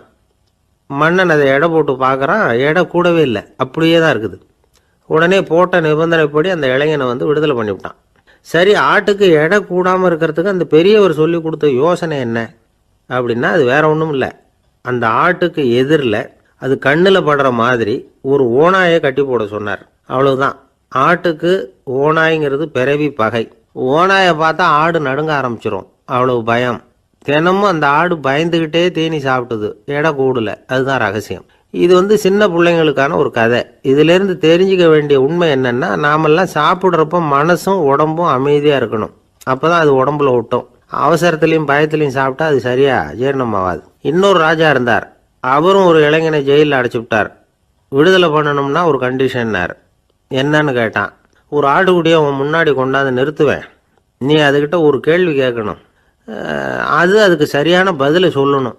அப்படி செஞ்சுட்டா உனக்கு விடுதலைன்னார். இளைஞன் யோசனை பண்ணி பார்த்தான். சரின்னு ஒத்துக்கிட்டான். அது பிரகாரமே ஆட்டுக்குட்டியை பதில் சொல்ல வச்சுட்டான். என்ன நடந்தது தெரியுமா? ஆட்டுக்குட்டியை கொண்டாந்து நிறுத்தினாங்க. இவன் மெதுவாக அதுக்கிட்ட போனான். அது காதுகிட்ட போய் ஏப்ரலுக்கு அடுத்த மாதம் என்ன மாதம்னு கேட்டான். அது உடனே மேன்னு கத்திச்சு. இவன் விடுதலை ஆகிட்டான். லோகமானிய பால கங்காதர திலகர் இருந்தார்ல, அவருக்கு 15 வயசுலேயே கல்யாணம் நடந்துதான். மனைவி பேர் தபிபாய். ரொம்ப பெரிய குடும்பத்து பொண்ணு, நல்ல குணம். அவங்க குடும்பம் நடத்திக்கிட்டு இருக்கிறாங்க. அந்த காலத்தில் திருடர்கள் பயம் அதிகம். இந்த காலத்தில் மட்டும் என்னன்னு கேட்குறீங்களா? நீங்கள் கேட்குறது நியாயம்தான். இருந்தாலும் இந்த காலத்து திருடனுக்கும் அந்த காலத்து திருடனுக்கும் ஒரு முக்கியமான வித்தியாசம் உண்டு. அதாவது அந்த காலத்து திருடன்லாம் நியாயம் அநியாயம் பார்க்குறது உண்டு, இந்த காலத்தில் அப்படி பார்க்குறது இல்லை. அந்த காலத்தில் திருட வர்றவங்கள்ட்ட கூட ஒரு தார்மீக உணர்வு உண்டாம். அதாவது அப்போ உள்ள கொள்ளைக்காரங்க எதை களவாடினாலும் சரி, அரிசியை மட்டும் களவாடுறது இல்லையா, அப்படி ஒரு கொள்கை. அதனால் பாருங்கள், அந்த காலத்து பெண்கள் நகை நட்டுகளை பத்திரமா வைக்கணும்னா பெட்டியில் வைக்கிறது இல்லை, அரிசி பானையில் போட்டு வச்சு விடுறது. இப்போல்லாம் பேங்க்கில் சேஃப்டி லாக்கர்னு இருக்குல்ல, அது மாதிரி அந்த காலத்தில் சேஃப்டி லாக்கருங்கிறது அரிசி பானை. இந்த வளையல், மூக்குத்தி, தோடு இப்படி எதுவாக இருந்தாலும் அதில் போட்டு பத்திரமா வச்சுருவாங்க. திருடன் அரிசி பானை பக்கம் போகிறதில்ல. ஏன்னா சாப்பிட்ற விஷயத்தில் கை வைக்கக்கூடாது, அது பாவம் அப்படின்னு அவன் நினைக்கிறான். திலகரோட மனைவி தபீபாயும் அதே மாதிரி தன்னுடைய ஆபரணங்களை ஒரு அரிசி பானைக்குள்ளே போட்டு மூடி வச்சுருந்தாங்களாம். இப்படி இருந்தப்போ ஒரு நாள் ஒரு பிச்சைக்கார பொண்ணு வீடு வீடாக பிச்சை கேட்டுக்கிட்டே வந்திருக்குது. திலகர் வீட்டுக்கும் தர்மம் போடுங்க தாயே அப்படின்னு தான் அந்த பொண்ணு. அந்த அம்மா தபீபாய் காதில் இது விழுந்திருக்கு. உடனே கை நிறைய அரிசி அள்ளிக்கிட்டு போட்டிருக்கு. பாத்திரத்தில் அரிசியை போட்டதுக்கு அப்புறம் தான் தெரியுது பளிச்சுன்னு கண்ணில் படுது. அதாவது அந்த அம்மாவோட வைர மூக்குத்தி ஒன்று அரிசியோடு சேர்ந்து அந்த பிச்சைக்கார பொண்ணு பாத்திரத்தில் போய் விழுந்துட்டுது. இந்த அம்மாவுக்கு மனசுக்குள்ளே குழப்பம், என்ன இப்படி ஆகிட்டுதே, மூக்குத்தி போயிட்டுதே, பிச்சை பாத்திரத்துலேருந்து அதை எப்படி எடுக்கிறது அப்படின்னு தயக்கம், வாயை திறந்து அதை கேட்கறதுக்கும் கூச்சம். திண்ணையில் உட்காந்துருந்த திலகர் இவ்வளவையும் பார்த்துக்கிட்டு இருக்கிறார். மனைவியின் மனசுக்குள்ளே நடக்கிற மௌன போராட்டத்தை அவர் நல்லா புரிஞ்சுக்கிட்டாராம். மனைவியை பார்த்து சொன்னாராம், தபீபாய், இது தெய்வ சம்மதம், அவளுக்கு சேர வேண்டிய மூக்குத்தி அவகிட்ட போயிட்டுது, பிச்சை பாத்திரத்தில் விழுந்த மூக்குத்தியை எடுக்க வேணாம் அப்படின்னாராம். சரின்னு சொல்லிவிட்டு மேற்கொண்டு எதுவும் சொல்லாமல் அந்த அம்மா வீட்டுக்குள்ளே போயிட்டாங்களாம். இந்த காலத்துலலாம் அது மாதிரி நடக்குமா? வெறும் அரிசியை போட்டுட்டு விவகாரம் பண்ணிகிட்டு இருக்க மாட்டோமா? ஒரு பெரிய மனுஷன் வீட்டுக்கு ஒரு பிச்சைக்காரன் வந்தான். ஐயா, நாங்கள் பிச்சைக்காரங்கள்லாம் சேர்ந்து ஒரு சங்கம் வச்சுருக்குறோம், அதுக்கு நிதி சேர்க்குறோம், அதுக்கு ஒரு 100 ரூபா கொடுத்தீங்கன்னா எங்களுக்கு பெரிய உதவியாக இருக்கும் அப்படின்னானா. அதெல்லாம் ஒன்றும் கொடுக்க முடியாது போ அப்படின்னாரான் அவர். அப்படின்னா ஒரு 50 ரூபாயாவது கொடுங்களேன் அப்படின்ட்டுருக்கான். அதுவும் முடியாதுன்னு சொல்லிவிட்டார். 25 ரூபா அப்படின்ட்டுருக்கான். எதுவும் முடியாது அப்படின்னாரான். சரிங்க, இவ்வளோ பெரிய வீட்டுக்கு வந்துட்டு வெறுங்கையோடு திரும்புறது நல்லா இருக்காது, அதனால் சும்மா ஒரு 1 ரூபா மட்டுமாவது கொடுங்க அப்படின்ட்டுருக்கான் அவன். ஒரு பைசா கூட என்கிட்ட கிடையாது அப்படின்னு விட்டாரான் இவர். அப்படின்னா நீங்கள் ஒரு காரியம் பண்ணுங்களேன் அப்படின்னானா அவன். என்ன செய்யணும் அப்படின்ட்டுருக்கார். எங்கள் சங்கத்தில் நீங்களும் ஒரு மெம்பராக சேர்ந்துருங்க அப்படின்னானா. ஒரு சிகை அலங்கார கூடம், ரொம்ப சுறுசுறுப்பாக எல்லாரும் வேலை செஞ்சிகிட்டு இருக்கிறாங்க. முடிவெட்டிக்கு வந்திருக்கிறவங்க நிறைய பேர், எல்லாரும் வரிசையாக உட்காந்துருக்குறாங்க. அந்த சமயத்தில் திடீர்னு கதவை திறந்துக்கிட்டு ஒருத்தர் உள்ளே வர்றார். அவர் ஒரு பெரிய மனிதர். அவரும் முடிவெட்டிக்கிறதுக்காக தான் உள்ளே வந்திருக்கிறார். அவரை பார்த்த உடனே அங்கே வரிசையில் உட்காந்துருந்தவங்க எல்லாரும் எழுந்திரிச்சு அவர்கிட்ட வந்துட்டாங்க. அவரை சுற்றி நின்றுக்கிட்டாங்க. எப்படி இருக்கிறீங்க, நல்லா இருக்கீங்களா அப்படின்னு விசாரிக்க ஆரம்பிச்சிட்டாங்க. எல்லாம் முடிஞ்சதும் வந்தவர் கேட்டார், வரிசையில் கடைசியாக இருக்கிறவர் யார் அப்படின்னு கேட்டார். ஏன்னு கேட்டாங்க. நான் அதுக்கு அடுத்தபடியாக உட்காரணும், அதுக்காக தான் கேட்குறேன் அப்படின்னார். உடனே அங்கே இருந்தவங்கள்லாம் என்ன சொன்னாங்க தெரியுமா? நீங்கள் வரிசையில் காத்திருக்கக்கூடாது, நீங்கள் அரசாங்கத்தின் தலைவர், உங்களுக்கு நேரம் முக்கியம், அதனால் நீங்கள் முன்னாடி போங்க அப்படின்னு சொன்னாங்க. ஆனால் அதை அவர் கேட்கல. தோழர்களே, உங்களுடைய கருத்துக்கு ரொம்ப நன்றி, எல்லாரும் வரிசையாக தான் வரணும், அதுதான் முறை, வரிசையில் வரணுங்கிற நடைமுறையை நானும் பின்பற்ற விரும்புகிறேன், நாம் எல்லாரும் சமமானவர்கள் அப்படின்னார். இப்படி சொல்லிவிட்டு வரிசையில் கடைசியாக இருந்த ஒரு நாற்காலியில் போய் உட்காந்துக்கிட்டார். தன் சட்டை பையில் இருந்த ஒரு செய்தித்தாளை எடுத்தார், படிக்க ஆரம்பிச்சிட்டார். ஆனால் அங்கே இருந்தவங்களால் இதை பார்த்துக்கிட்டு சும்மா இருக்க முடியல. ஒருத்தர் எழுந்திரிச்சு வந்தார். ஐயா, இப்போ என்னுடைய முறை வந்திருக்குது, நான் தான் போக வேண்டிய முறை, உங்களை இங்கே காத்திருக்க வைக்கிறத விட ஒரு 5 ஆண்டுகளுக்கு கூட நான் முடிவெட்டிக்காமே இருந்துட முடியும் அப்படின்னார்.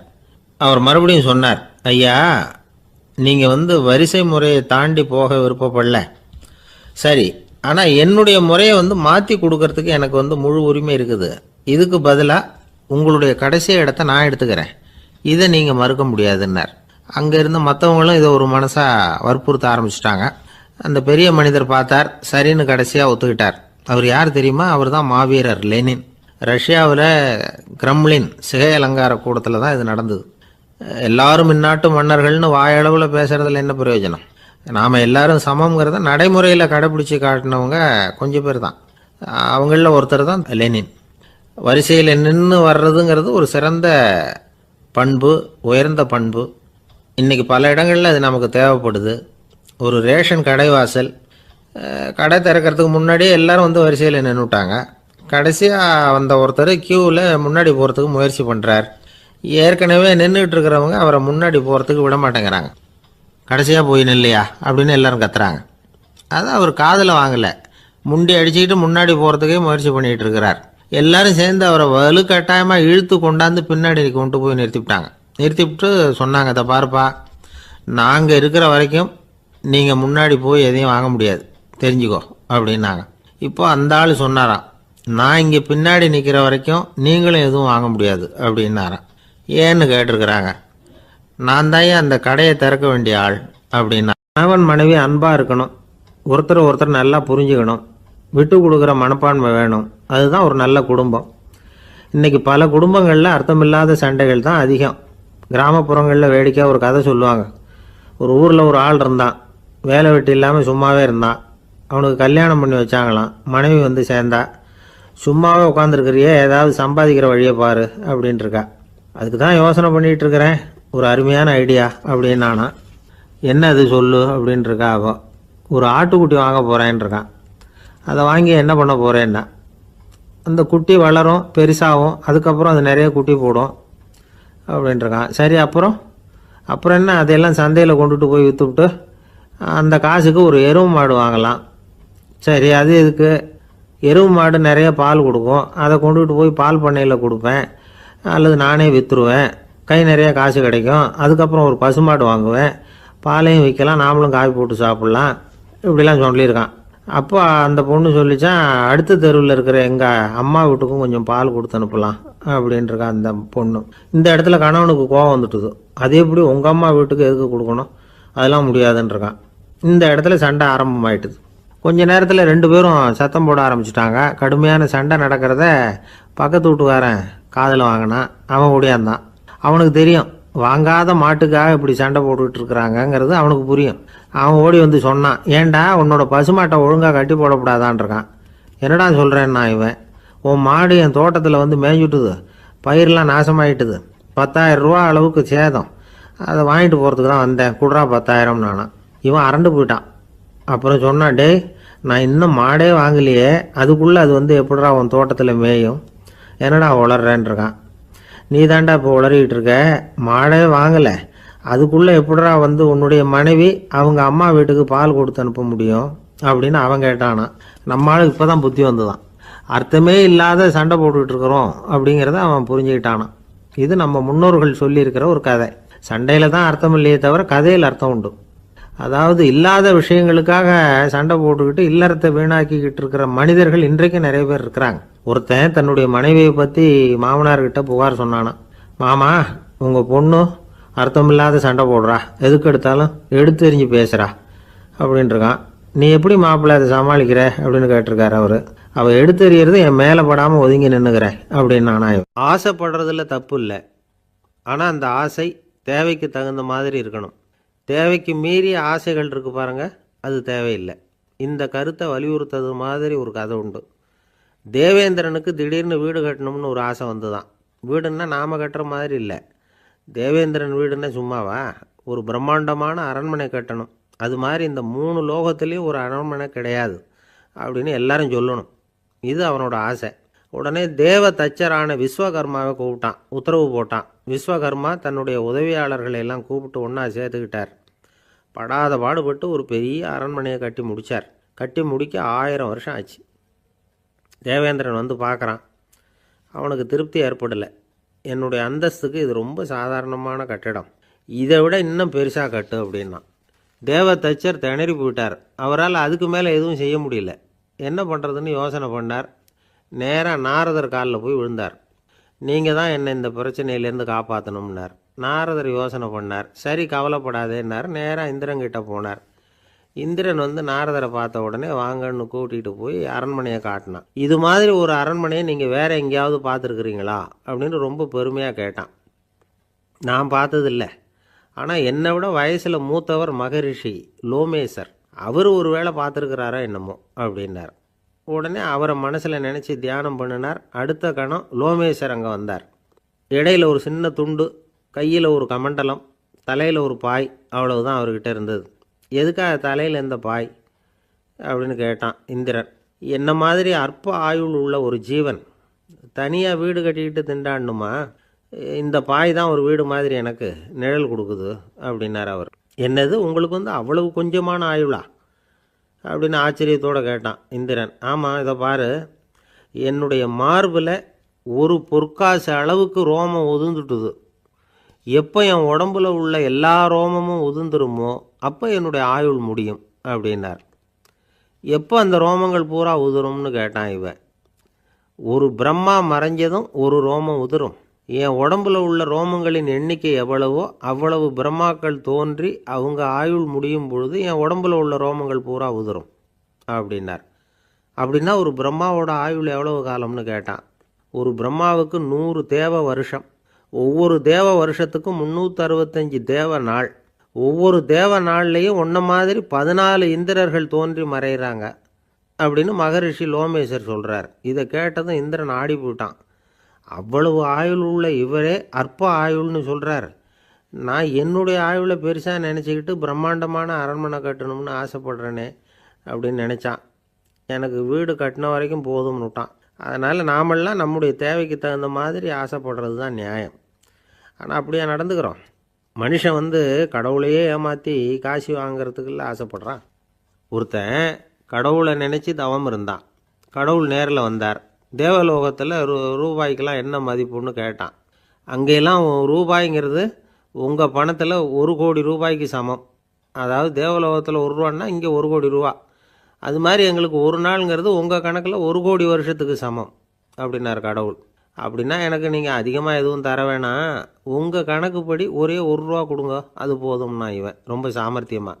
கடவுள் யோசனை பண்ணார். அது ஒன்றும் கஷ்டம் இல்லை, 1 ரூபா தானே கேட்குற, கொடுத்துட்றேன். ஆனால் இப்போ வரும்பொழுது நான் எடுத்துக்கிட்டு வரல, எங்கள் கணக்குப்படியே 1 நாள் பொறுத்துக்க பணத்தோடு வந்துடுறேன் அப்படின்னு சொல்லிவிட்டு பறந்து போயிட்டேன். இயேசுநாதர்கிட்ட ஒருத்தர் கேட்டாராம், இயேசுவே என்னை எவ்வளவு நேசிக்கிறீர்கள் அப்படின்னு. அவர் தன்னுடைய 2 கைகளையும் அகல விரித்து இவ்வளவு என்று சொல்லி சிலுவையில் உயிர் நீத்தார் அப்படின்னு சொல்லுவாங்க.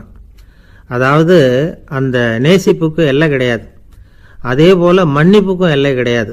இது இயேசுநாதர் சொல்லி கொடுத்த ஒரு பாடம். இயேசுனுடைய சீடர்களில் ஒருத்தன் பீட்டர், அவன் ஒரு நாள் இயேசுநாதர்கிட்ட கேட்டிருக்கான், இயேசுவே நான் என்னுடைய தம்பிக்கிட்ட அடிக்கடி சண்டை போட்டுக்கிட்டு இருக்கிறேன், என்னுடைய சகோதரன் கூட, அவனை நான் எத்தனை தடவை மன்னிக்கிறது? ஏற்கனவே 7 தடவை அவனை மன்னிச்சுட்டேன் அப்படின்னு சொல்லியிருக்கிறான். அப்போது இயேசு சொன்னாராம், மன்னிக்கிறதுக்கு எத்தனை தடவைங்கிற கணக்கெல்லாம் கிடையாது, எத்தனை தடவை உன்னுடைய சகோதரன் உன்னை கோபப்படுத்துகிறானோ அத்தனை தடவை நீ மன்னிக்கிறதுக்கும் தயாராக இருக்கணும், அதுதான் அப்படின்னு சொன்னாராம். அப்போ இவனுக்கு ஒன்றும் புரியல, இது என்ன அவன் தப்பு பண்ணிக்கிட்டே இருப்பான், நாம் மன்னிச்சுக்கிட்டே இருக்கிறதா அப்படிங்கிறது மாதிரி குழப்பமாக இருந்திருக்கிறான். அப்போது இயேசுநாதர் தன்னுடைய சீடன் பீட்டர்கிட்ட ஒரு கதை சொன்னாராம்.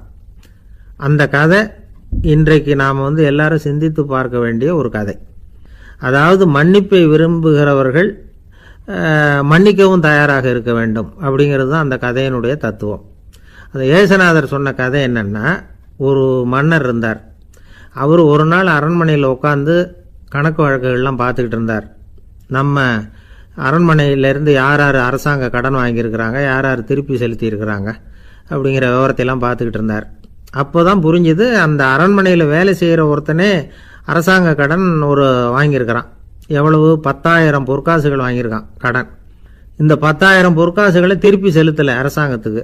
இது மன்னர் கவனத்துக்கு வந்தது. உடனே நம்ம அரண்மனையில் இருக்கிறவனே அரசு கடன் வாங்கி திருப்பி செலுத்தாமல் இருக்கான், அவனை கூப்பிட்டு வாங்கன்னு சொல்லி கூப்பிட்டுட்டு வந்தாங்களாம். விசாரிச்சிருக்கிறாங்க, என்னப்பா நீ எவ்வளோ ஒன்று? ஆமாங்க 10,000 பொற்காசுகள் வாங்கியிருக்கிறேன், இன்னும் திருப்பி கட்டலைன்றிருக்கான். உடனே அவர் மன்னர் சொல்லியிருக்கிறார், நம்ம சட்டத்திட்டப்படி நீ உடனே பணத்தை திருப்பி கட்டிடு, அப்படி உன்னால் கட்ட முடியலன்னா உன்னுடைய வீடு வாசல் சொத்து சுகம் எல்லாத்தையும் விற்று அந்த பணத்தை அரசு கருவூலத்தில் சேர்த்துக்கிறதுக்கு நானே ஏற்பாடு பண்ணிடுறேன் அப்படின்னு அந்த மன்னர் சொன்னாராம். இவன் அப்படியே அதிர்ச்சி ஆகிட்டான், அப்படியே பொத்துன்னு காலில் விழுந்தானா, மன்னா என்னை மன்னிச்சுங்க, என்னால் முடியல, எனக்கு மன்னிப்பு கொடுங்க அப்படின்ட்டுருக்கான். உடனே அவர் எழுந்திரிச்சு, சரி நீ மன்னிப்பு கேட்டுவிட்ட, அதனால் உன்னை மன்னிக்கிறேன், நீ பணம் கட்ட வேண்டாம் அப்படின்னு சொல்லி அந்த மன்னர் அவனை விட்டுட்டாராம். பணத்தையும் தள்ளுபடி பண்ணிட்டார், நீ திருப்பி கட்ட வேண்டான்னு. இவனுக்கு ரொம்ப மகிழ்ச்சி, அதனால் ரொம்ப உல்லாசமாக வந்துகிட்டு இருக்கிறான். தெருவில் வந்துக்கிட்டு இருக்கிறப்ப இவங்கிட்ட கடன் வாங்கின ஒருத்தன் எதுக்கு வந்துக்கிட்டு இருக்கான். அவன் இவங்கிட்ட ஒரு 100 பொற்காசுகள் கடன் வாங்கியிருக்கான். அவன் வந்தான், இவன் போய் அவன் சாட்டையை பிடிச்சிக்கிட்டான், நீ எப்படா என் கடனை திருப்பி கொடுக்க போகிறேன்னு. அவன் இப்போ முடியல, கொஞ்சம் பொறுத்துக்கா, அப்புறம் தரேன் இருக்கான். அதெல்லாம் முடியாது, நீ கொடுத்து தான் ஆகணும் அப்படின்னு இவன் புடிவமாக சொல்கிறான். இப்போ நிலைமையை பாருங்கள், இவன் ஏற்கனவே 10,000 பொற்காசுகள் அரசாங்கத்தில் கடன் வாங்கினா அதுக்கு மன்னிச்சு விட்டுட்டார் இவனை.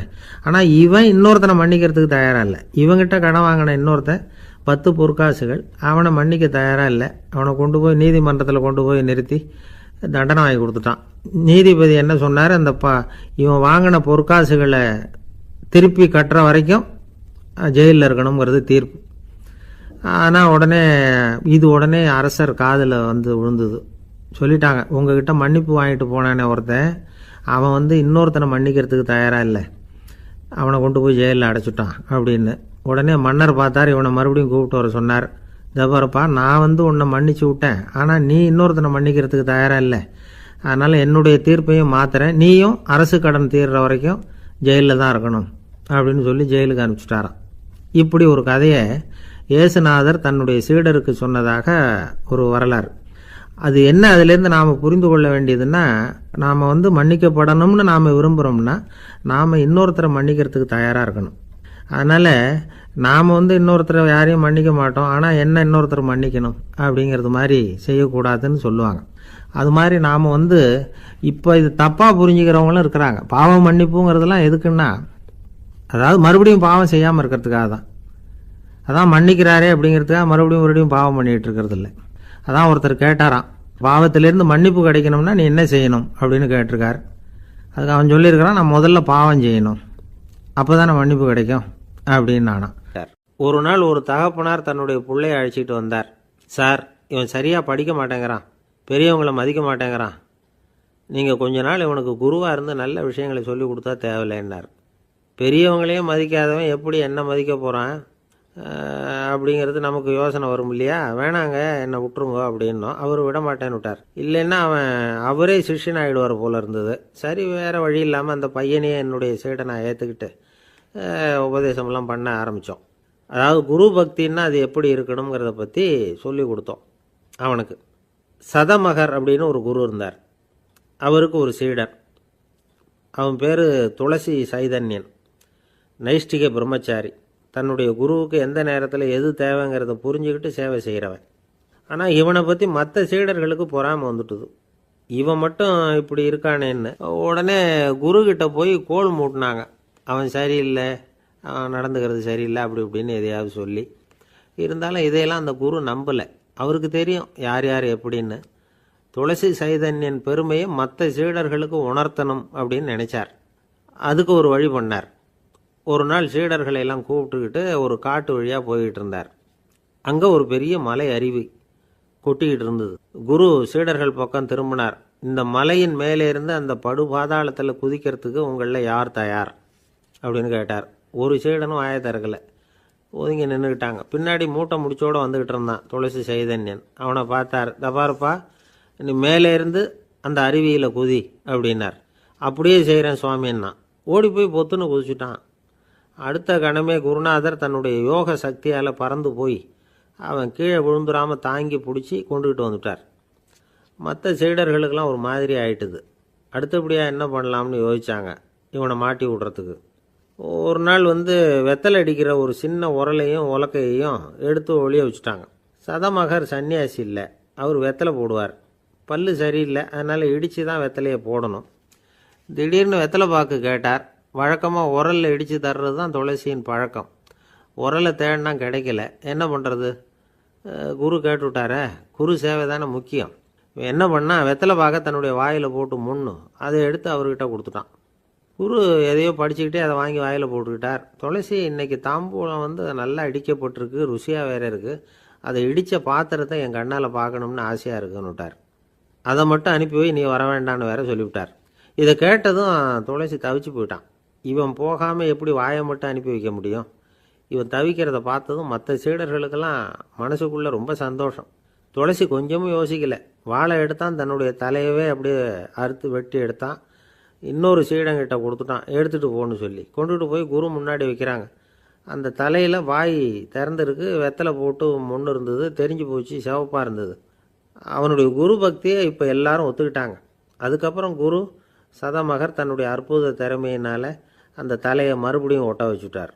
துளசிக்கு உயிர் வந்துட்டுது. இப்படி ஒரு பெரிய கதை உண்டு. அதாவது துளசி சைதன்யன் அவனுடைய குரு பக்தி எப்படி அப்படின்னு கேட்டோம். ரொம்ப அபாரம் அப்படின்னு அந்த பையன் அடக்கமாக சும்மா விளையாட்டுக்காக தான் அப்படி அவங்ககிட்ட கேட்டோம். ஏன்பா உன்னுடைய குரு பக்தியை என்கிட்ட காட்டுறதுக்கு உன்னோட கழுத்தை நீயே அறுக்கணும்னு நான் சொன்னால் அதை நீ செய்வியா அப்படின்னு கேட்டோம். என்னுடைய கழுத்தை நானே அறுக்க வேண்டிய அவசியம் இல்லை சார் அப்படின்னா அவன். ஏண்டான்னு, அதே காரியத்தை தான் இனிமேல் நீங்கள் தினமும் செய்ய போகிறீங்களே சார் அப்படிங்கிறான். ஒரு ஆள் வேகமாக நடந்து போய்கிட்டு இருந்தான். அவன் வேகமாக நடக்கிறதுக்கு காரணம் வெயில் காலம், காலில் செருப்பு இல்லை, மணல் பாதை, அதுதான் வேகம். காலில் செருப்பும் இல்லாமல் கையில் குடையும் இல்லாமல் அந்த ஆள் வெயிலில் நடந்து போய்கிட்டு இருக்கிறான். அந்த சமயத்தில் இன்னொருத்தன் குதிரை மேலே ஏறி அந்த வழியாக வந்துக்கிட்டு இருக்கிறான். அவன் காலில் செருப்பும் இருந்தது, கையில் குடையும் இருந்தது.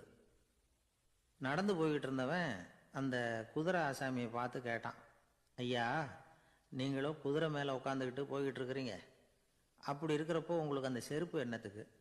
அதை எனக்கு கொடுத்து உதவலாமே அப்படின்னா. குதிரை மேலே உட்காந்துருந்தவன் யோசனை பண்ணி பார்த்தான். இவன் சொல்கிறது நியாயம்தானே அப்படின்னு சொல்லி தன்னுடைய செருப்பை கழட்டி அந்த வழிப்போக்கனுக்கு கொடுத்துட்டான். ரொம்ப நல்லதுங்க அப்படின்னு சொல்லி இவன் அதை வாங்கி காலில் மாட்டிக்கிட்டான். அதுக்கப்புறம் மறுபடியும் இவன் ஆரம்பித்தான், ஐயா, நீங்கள் குதிரையில் போகிறதுனால போக வேண்டிய இடத்துக்கு வேகமாக போய் சேர்ந்துருவீங்க. அதனால் உங்கள் கையில் அந்த குடை என்னத்துக்கு? நான் நடந்து போயிட்டுருக்கிறவன், ரொம்ப நேரம் நடக்க வேண்டியிருக்கும் இந்த வெயிலில், அதனால் அந்த குடையையும் எனக்கு கொடுங்களேன் அப்படின்னா. குதிரை வீரன் யோசனை பண்ணி பார்த்தான், இதுவும் நியாயம்தானே அப்படின்னு அவனுக்கு தோணுச்சு. உடனே இறக்கப்பட்டு தன் காலில் இருந்த செருப்பை கொடுத்தது மாதிரியே தன் கையில் இருந்த குடையையும் இவங்கிட்ட கொடுத்துட்டான். அதுக்கப்புறம் அவன் நிம்மதியாக புறப்பட்டான். இப்போ மறுபடியும் கை தட்டி அவனை நிறுத்தினான். கீழே நின்றுக்கிட்டு இருந்தவன், என்னப்பா, ஏன் என்ன நிறுத்தினேன்? இன்னும் ஏதாவது வேணுமா உனக்கு அப்படின்னா குதிரையில் இருந்தவன். இவன் மெதுவாக வாயை திறந்து, அந்த குதிரையையும் என்கிட்ட கொடுத்துருங்களேன்னா. அந்த குதிரை வீரன் இப்போ ஒரு கணம் யோசனை பண்ணி பார்த்தான். உடனே என்ன பண்ணான் தெரியுமா? தன்கிட்ட இருந்த குதிரை சவுக்கை எடுத்தான். குதிரை சவுக்கால் அந்த ஆளை வாங்குன்னு வீசி தள்ளிவிட்டான். இவ்வளவு சவுக்கடியும் வாங்கிக்கிட்டு இந்த ஆள் என்ன பண்ணான் தெரியுமா? சிரிக்கிறான். அடி வாங்கிட்டு யாராவது சிரிப்பாங்களா? குதிரை வீரனுக்கு ஒன்றும் புரியல. என்னப்பா அது, ஏன் இப்படி அடி வாங்கிட்டு இப்படி சிரிக்கிறியே அப்படின்னு கேட்டான். இப்போ அந்த வழிப்போக்கன் சொல்கிறான், ஐயா, நான் இப்படி சிரிக்கிறதுக்கு காரணம் இருக்குது. இப்படி குதிரை கேட்டு உங்ககிட்ட அடி வாங்கலேன்னு வச்சுக்கோங்க, என் உயிர் உள்ள வரைக்கும் மனசில் ஒரு தவிப்பு இருந்துக்கிட்டே இருக்கும். செருப்பையும் கொடையையும் கேட்ட உடனே கொடுத்தவன் குதிரையையும் கேட்டிருந்தா கொடுத்துருப்பானோ அப்படிங்கிற பேராசையில் ஏங்கிக்கிட்டே இருந்திருப்பேன். இப்போ உங்ககிட்ட அடி வாங்கின பிறகு என்னுடைய அந்த சந்தேகம் தீர்ந்து போச்சு. என்னுடைய ஆசைக்கு எல்லை எது அப்படிங்கிறத எனக்கு புரிஞ்சுட்டுது அப்படின்னு சொல்லிவிட்டு அவன் நடக்க ஆரம்பிச்சிட்டானான். ஆசைக்கும் எல்லை உண்டு அப்படிங்கிறத விளக்கறதுக்காக வாரியார் சுவாமிகள் சொல்கிற கதை இது. இந்த காலத்துலேயும் ஒருத்தன் அது மாதிரி கொடை செருப்போட குதிரையில் போய்கிட்டு இருந்தான். எதிரில் நடந்து வந்தவன், ஐயா, உங்கள் கொடையை எனக்கு கொடுங்களேன்னு கேட்டான். உடனே அவன் குதிரையிலேருந்து கீழே குதிச்சு அவனை சாட்டையால் அடிக்க ஆரம்பிச்சிட்டான். இன்னொருத்தர் அந்த வழியாக வந்தவர் இதை பார்த்தார். ஏன்பா, அவன் கேட்டான், உன்னால் முடியலன்னா இல்லைன்னு சொல்லிட வேண்டியது தானே, அதுக்காக ஏன் இப்படி அவனை போட்டு அடிக்கிறேன்னு கேட்டார். உங்களுக்கு விவரம் புரியாது சார், காலம் ரொம்ப கெட்டு போச்சு. கேட்டதை கொடுத்தேன்னு வச்சுக்கோங்க, இந்த குதிரையே என்னோடது, அவன் திருடிக்கிட்டு போகிறான் அப்படின்னு என் பேரில் புகார் கொடுக்க ஆரம்பிச்சிருவான் சார் அப்படின்னா. அது எப்படி அவ்வளோ உறுதியாக சொல்கிறேன்னு கேட்டார் அவர். ஏற்கனவே அது மாதிரி ஒருத்தன் பேரில் புகார் கொடுத்துட்டு தான் இந்த குதிரையை நான் தள்ளிட்டு வந்துக்கிட்டு இருக்கிறேன் அப்படின்னா. ஒரு வயசான அம்மா தெரு வழியாக போயிட்டு இருந்தாங்க. அவங்க கையில் என்னத்தையோ வச்சுக்கிட்டு அதை அடிக்கடி பார்த்துக்கிட்டே இருந்தாங்க. ஒருத்தன் மெதுவாக அவங்கக்கிட்ட போய் கையில் இருக்கிறது என்ன அப்படின்னு எட்டி பார்த்தா அவங்க கையில் 4 பல் இருந்துதான். இவன் ஆச்சரியமாக அந்த அம்மாவை பார்த்தான். ஏம்மா, உனக்கு என்ன பைத்தியமா? ஏது இந்த பல்? இதை என்னத்துக்காக கையில் வச்சுக்கிட்டு அலைஞ்சிக்கிட்டு இருக்கிற அப்படின்னு கேட்டிருக்கான். அதுக்கு அந்த அம்மா விவரம் சொல்ல ஆரம்பித்தாங்களாம். இதை பாருப்பா, எனக்கு ஒரு மகன் இருந்தான், அவனை ரொம்ப செல்லமாக வளர்த்தேன். அவனை தரையிலே நடக்க விடுறதில்ல, எப்பவும் தூக்கி வச்சுக்கிட்டு இருப்பேன். அவன் நல்லா பெரியவனாகி பள்ளிக்கூடம் போகிறப்ப கூட அவன் புஸ்தக மூட்டையை நான் தான் சுமந்துக்கிட்டு போவேன். பார்க்குறவங்க கூட கேலி பண்ணுவாங்க, ஏம்மா படிக்க போகிறது நீயா உன் பிள்ளையான்னு கேட்பாங்க. அவன் இன்னைக்கு எவ்வளோ பெரிய மனுஷன் ஆகிட்டான், வெளிநாட்டில் பெரிய உத்தியோகத்தில் இருக்கான். சமீபத்தில் இங்கே வந்துட்டு போனான். ஒரு நாள் ஏதோ கோபத்தில் என்ன அரைஞ்சுட்டான். அப்போ இந்த 4 பல்லும் கீழே விழுந்துட்டுது. இன்னமும் கூட விழுந்திருக்கும், ஆனால் பல்லு தான் இல்லை. என் புள்ள அரைஞ்சதுனால விழுந்த பல்லு இல்லையா அது, அதனால் இதை எப்பவும் என் கையிலேயே வச்சுக்கிட்டு ஆசையோடு பார்த்துக்கிட்டு இருக்கிறேன்.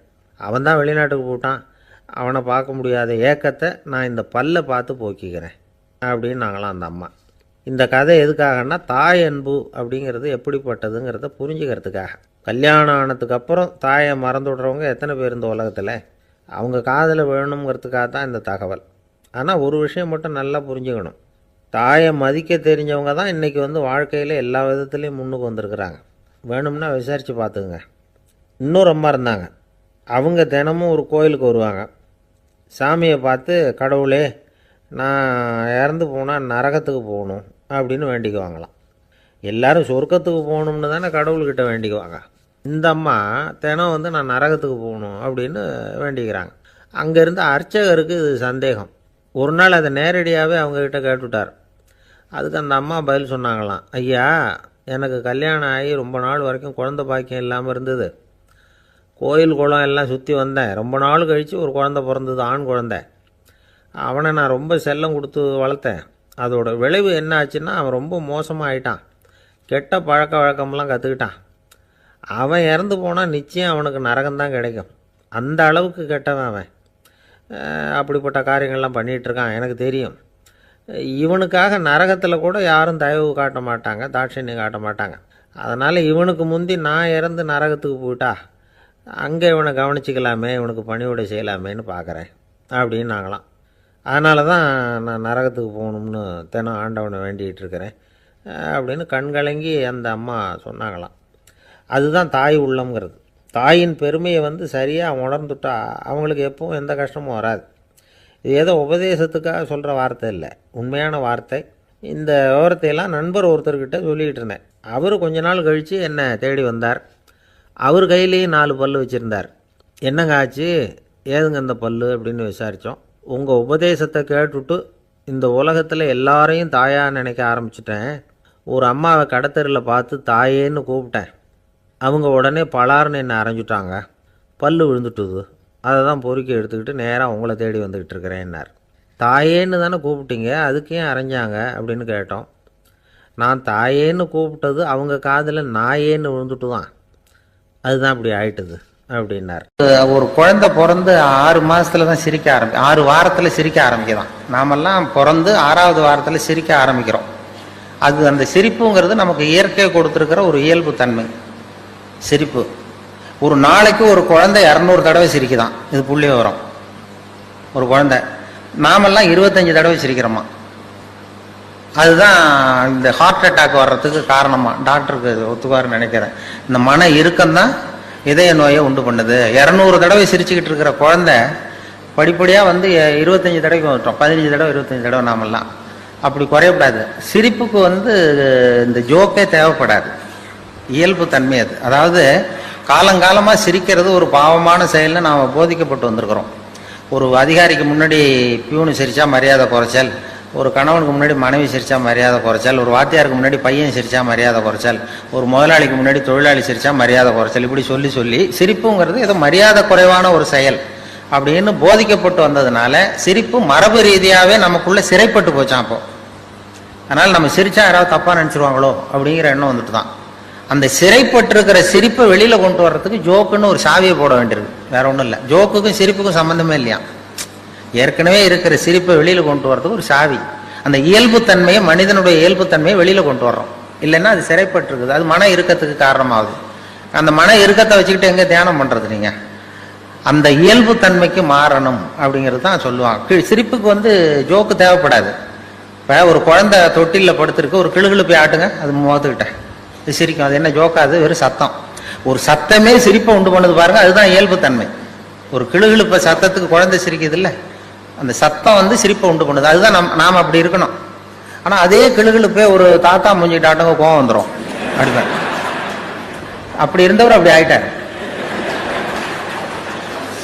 சின்ன வயசுல ஒரு கிளுகிழுப்ப சத்தத்துக்கு சிரிச்சவர் அதே கிளுகிழுப்ப சத்தத்துக்கு கோவப்படுற அளவுக்கு மாறிக்கிட்டு வரோம் பாருங்க.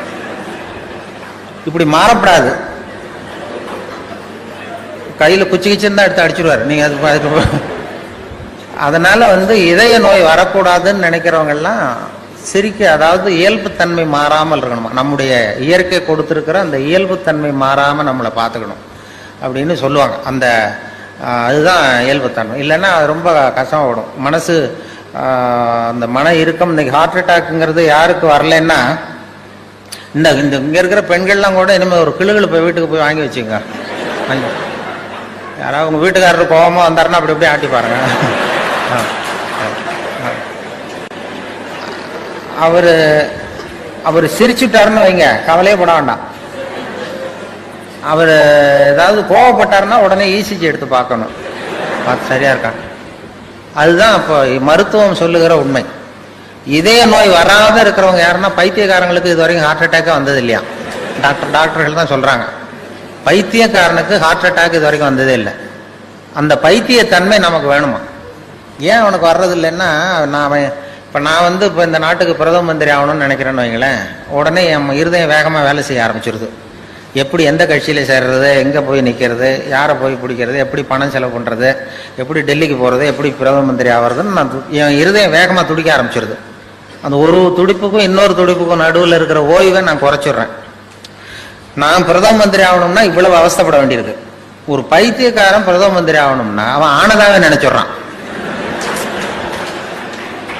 போய் கேட்டீங்கன்னா நான் தான் பிரதம மந்திரி அப்படிமா, அவன் எலெக்ஷன்ல நிக்க வேண்டியதில்லை, ஒன்றும் பண்ண வேண்டியதில்லை. அந்த மனோபாவம் நமக்கு வேணுமா? அதனால்தான் அவங்களுக்கு ஹார்ட் அட்டாக் வர்றதில்லை. அதாவது சித்த சுவாதீனத்துடன் கூடிய பைத்தியத்தன்மையுடன் வாழ கற்றுக்கொள்ளுங்கள் அப்படிங்கிறது ஒரு உபதேசம். சித்த சுவாதீனத்துடன் கூடிய பைத்தியத்தன்மையுடன் வாழ கற்றுக்கொள்ளுங்கள். அது என்ன சித்த சுவாதீனத்துடன் கூடிய பைத்தியத்தன்மைன்னா, நாம சித்த சுவாதீனத்தோட இருக்கணும், மனசு விழிப்போட இருக்கணும். இன்னொருத்தவங்க ஏதாவது பைத்தியகாரத்தனமா சொன்னா ஒத்துக்கணும். இப்போ உங்க குடும்பத்திலே கேட்குறீங்க, கணவன் மனைவிக்குள்ள ஒரு தகராறு, 8ஐயும் 3ஐயும் பெருக்கினா என்னன்னு கேட்குறீங்க, அவர் 23ன்னு சொல்லிடுறாருன்னு வைங்க, உடனே சண்டைக்கு போகக்கூடாது. 8 3 பெருக்குனா 24க்கு பதிலாக 23ன்னு சொல்றாரு, சண்டைக்கு போகக்கூடாது. சரி பரவாயில்ல, எங்க வாத்தியார் இப்படி சொல்லி கொடுத்தாரு, உங்க வாத்தியார் சொல்லி கொடுத்துருக்காரு, அது வாய்ப்பாட்டிலையும் எத்தனையோ எடிஷன் இருக்கு இல்லையா. அப்படி அப்படி அதுதான் சித்த சுவாதீனத்துடன் கூடிய பைத்தியத்தன்மை. நமக்கு எது உண்மைங்கிறது தெரியுது, இருந்தாலும் ஒரு பைத்தியத்தன்மையோட வாழறோம் பாருங்க. அந்த பைத்தியத்தன்மைங்கிறது இன்றைய மனுஷனுக்கு தேவை. அது ஒருத்த பைத்தியகார ஆஸ்பத்திரியில் 10 வருஷம் இருந்தானா, அவன் உடம்பு குணமாயிட்டது டாக்டர், என்னை வீட்டுக்கு அனுப்புங்கன்னு டாக்டர் கேட்டிருக்கான். டாக்டர் சொல்லியிருக்காரு, 10 வருஷம் இருந்துட்டேன், இன்னொரு 10 நாள் இரு, உன்னை சோதனை பண்ணி அனுப்பிச்சுட்றேன் வெளியில அப்படின்னு இருக்காரு. 10 நாள் டெஸ்ட் பண்ணி பார்த்தாரு, எல்லாம் நல்லா குணமாயிட்டான். உடனே அவர் சொன்னார், நீ சொன்னது சரிதான்ப்பா, வீட்டுக்கு போகலான்னு அனுப்பிச்சிட்டார். அதுக்கப்புறம் பத்திரிகைக்காரங்கள்லாம் பேட்டி எடுத்தாங்களாம், ஏங்க நீங்க உங்க பைத்தியக்கார ஆஸ்பத்திரி இருந்தீங்க, உங்க அனுபவத்தை சொல்லுங்களேன் எழுதுவோன்னு. அப்போ சொன்னா, நான் 10 வருஷம் நான் பைத்தியத்தோட பைத்தியமா இருந்தேன். 10 வருஷம், அது எனக்கு 10 வினாடியா போயிட்டுது. பைத்தியங்களுக்கு மத்தியில புத்தி தெளிஞ்சவனா 10 நாள் இருந்தேன், அது 10 யுகமா போச்சுன்னு நானும். நம்முடைய வாழ்க்கை யுகங்களாக போகணுமா வினாடிகளாக போகணுமாங்கிறத நான் முடிவு பண்ணணும். பைத்தியத்தோட பைத்தியமா வாழ தெரிஞ்சவனுக்கு வாழ்க்கை சுகமா இருந்திருக்கு. பைத்தியங்களுக்கு மத்தியில புத்தி தெளிஞ்சவனா வாழறவனுக்கு வாழ்க்கை யுகமா கடினமா இருந்திருக்கு. அதனாலதான் நாம அதுக்காக சுத்தமா பைத்தியமாவும் மாறிட முடியாது, சட்டையை கழிச்சுட்டாலே முடியாது. சித்த சுவாதீனத்துடன் கூடிய பைத்தியத்தன்மை அப்படின்னு அதுக்காக தான் அதை சொல்றாங்க. சித்த சுவாதீனத்துடன் கூடிய பைத்தியத்தன்மையுடன் வாழ கற்றுக்கொள். ஒரு காட்டுல ஒரு நரி இருந்தது. ஒரு நாள் காலை நேரம் அது தன்னுடைய இருப்பிடத்திலிருந்து வெளியில வந்தது. கொஞ்சம் தூரம் நடந்து வந்தது. அப்பதான் அது தன்னோட நிழலை கவனிச்சு பார்த்தா அது ரொம்ப நீளமா பெருசா இருக்குது. காலை நேரத்துல நிழல் அப்படித்தானே இருக்கும். ஆனா அந்த நரிக்கு அந்த விஷயம் தெரியல. தன்னுடைய நீண்ட பெரிய நிழலை பார்த்து ஆச்சரியப்பட்டது. ஆஹா, நாம இவ்வளவு பெருசாவா இருக்கிறோம் அப்படின்னா என்னுடைய காலை சாப்பாட்டுக்கு ஒரு யானை இல்லைன்னா ஒரு ஒட்டகம் கிடைச்சாதான் சரியா இருக்கும் போல இருக்கு அப்படின்னு முடிவு பண்ணிக்கிட்டது. உடனே ஒரு யானை அல்லது ஒட்டகத்தை தேடி அலைஞ்சது, எங்க கிடைக்கும்னு. கிடைக்கவே இல்லை. மத்தியானம் 12 மணி ஆயிட்டுது. பசியோடு அலையுது.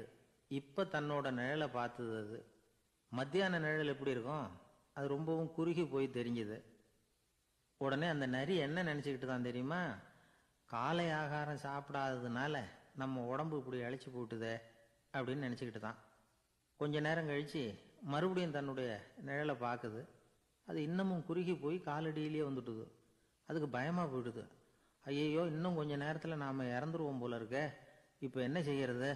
இந்த சமயத்துல ஒரு எறும்பு கிடைச்சா கூட போதும், அதை நம்ம காலை ஆகாரமா நினைச்சு சாப்பிட்டுள்ளாமே அப்படின்னு நினைச்சுதான். நம்முடைய நிழல் கூட நம்மள மாதிரியே தான் அடிக்கடி மாறிக்கிட்டே தான் இருக்குது. அது எப்பவும் ஒரே மாதிரி இருக்கிறது இல்லை. மனிதனுக்கு ஏற்படுகிற தன்முனைப்பு இருக்கு பாருங்க, ஈகோ, அது கூட ஒரு நிழல் மாதிரி தானா. அப்படி நினைக்க ஆரம்பிச்சுட்டா அதனால ஏதும் பிரச்சனை வராதான். தன்முனைப்பை நிழல் போலவே ஏற்றுக்கொள்ளுங்கள் அப்படிங்கிறது பெரியவங்க கருத்து. ஒரு காரியத்தை வெற்றிகரமாக நல்ல விதமாக செஞ்சு முடிக்கிறோம்னு வச்சுக்கோங்க. அந்த சமயத்தில் ஒரு வித நுட்பமான தற்பெருமை நமக்குள்ளே உண்டாகுது. இது இயற்கையானது, அதனால் இது மேலே பற்று வைக்கக்கூடாது. அப்படி வைக்க ஆரம்பிச்சுட்டா அந்த தற்பெருமை ஒரு நிரந்தர விருந்தாளியாக நம்மக்கிட்ட தங்கிக்கும். நம்ம நிழல் எப்படின்னு பாருங்க, நாம் நடக்கும் பொழுது நம்ம பின்னாடியே வரும். தன்முனைப்பையும் அப்படியே நினச்சிக்குங்க. நிழல் யாருக்கும் எந்த பிரச்சனையையும் உண்டாக்குறது இல்லை. ஆனால் அந்த நிழலை கண்டே நாம் பயப்பட ஆரம்பிச்சுட்டா நாம் எதுலேயும் வெற்றி காண முடியாது. நிழலோட சண்டை போடக்கூடாது. அது மாதிரி தன்முனைப்போடவும் நாம் சண்டை போட வேண்டியதில்லை. இல்லாத ஒன்றோடு சண்டை போடுறது எப்படின்னா, அது இருட்டோட சண்டை போடுறது மாதிரி. நாம் நிழல் கிடையாது, நம்மகிட்ட இருக்கிற தன்முனைப்பு ஒரு நிழல். நம்ம நிழலையும் நமக்கு சமமாக பார்க்குறோம் பாருங்க, அங்கே தான் சிக்கலே ஆரம்பம். இப்போ நாம் நடந்து போய்கிட்டு இருக்கிறோம், நம்ம நிழல் தரையில் விழுது. யாரோ ஒருத்தர் நம்ம நிழல் மேலே காலை வச்சு நடந்து போகிறார். உடனே அவர்கிட்ட சண்டைக்கா போகிறோம், ஏண்டா என் நிழலை மிதிச்ச அப்படின்னு. நமக்கு தெரியும் அது நிழல் தாங்கிறது. அவர் உங்கள் மேலே நடக்கலை, உங்களுடைய நிழல் மேலே தான் நடக்கிறார். அது மாதிரி உங்கள் தன்முனைப்பின் மேலே யாராவது நடந்தால் உங்களை அவமானப்படுத்துறதா நினைக்கிறீங்க. காரணம், நாமளும் நம்ம தன்முனைப்பும் ஒன்றுங்கிற நினைப்பு தான் காரணம். மற்றபடி வேற ஒன்றும் கிடையாது. நம்ம நிழல் மேலே நடக்கிறவர் நம்மளை காயப்படுத்துறதில்லை. தன்முனைப்பை வேண்டாத ஒன்றாவும் பார்க்க வேண்டியதில்லை. அது இயற்கை. நிழலை உங்கள் முன்னாடி வைக்க வேணாம், அது உங்கள் பின்னாடியே இருக்கட்டும். நிழலின் நிழலாகி விடாதீர்கள், நீங்கள் நீங்களாகவே இருங்கள். இதுதான் சான்றோர் சிந்தனை. ஒரு பேருந்துல ஒரே நெரிசல்.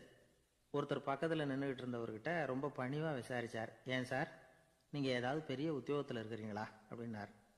அப்படிலாம் ஒன்றும் இல்லைங்கன்னார் அவர். அப்படின்னா வேற ஏதாவது அரசியலில் பெரிய பதவியில் இருக்கிறீங்களா அப்படின்னு கேட்டார். அதுவும் இல்லைங்கன்னார். சரி, பணமாவது அதிகமாக வச்சுருக்கீங்களா அப்படின்னு கேட்டார். அப்படிலாம் ஒன்றும் கிடையாது சார்னார் அவர்.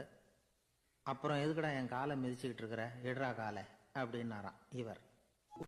ஒருத்தர் ரொம்பவும் மகிழ்ச்சியாக வந்துக்கிட்டு இருந்தார். என்ன விஷயம்னு விசாரித்தேன். நான் தோற்று போயிட்டேன், அதுதான் மனசுக்கு மகிழ்ச்சியாக இருக்குது அப்படின்னார். எனக்கு இது ரொம்ப ஆச்சரியமாக போச்சு. இந்த உலகத்தில் தோற்று போகிறவங்க யாரும் மகிழ்ச்சியாக இருக்கிறதில்ல. அப்படி இருக்கிறப்ப இவர் இப்படி சொல்கிறாரே, எங்கே தோற்று போனீங்கன்னு கேட்டேன். அதுக்கப்புறம் தான் அவர் விவரமாக சொன்னார். என்னோட 5 வயசு குழந்தையோடு நான் விளையாடிக்கிட்டு இருந்தேன்.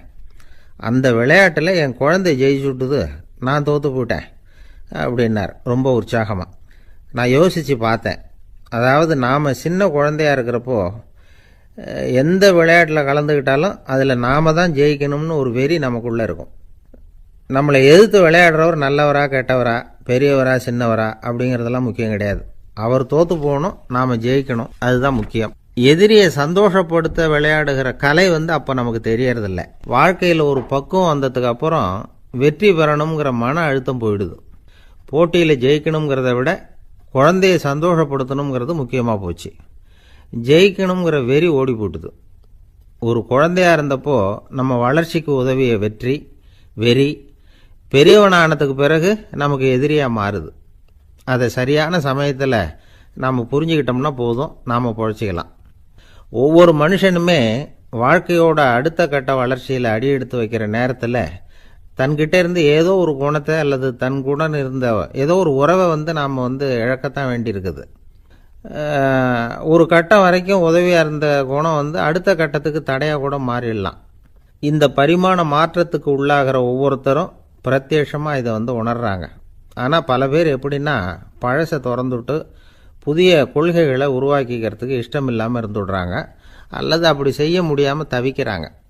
இதையெல்லாம் மீறி அந்த பழசை திறந்துட்டா அதை இழந்ததால் உண்டாகிற மன அழுத்தம் சில காலத்துக்கு வருத்திக்கிட்டு தான் இருக்கும், வேறு வழி இல்லை.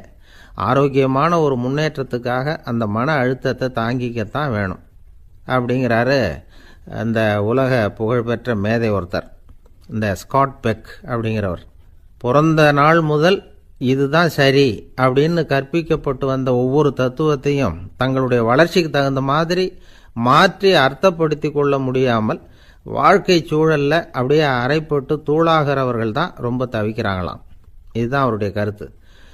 பெரும்பாலும் மனிதர்களுடைய நடுத்தர வயசில், அதாவது 30 தாண்டு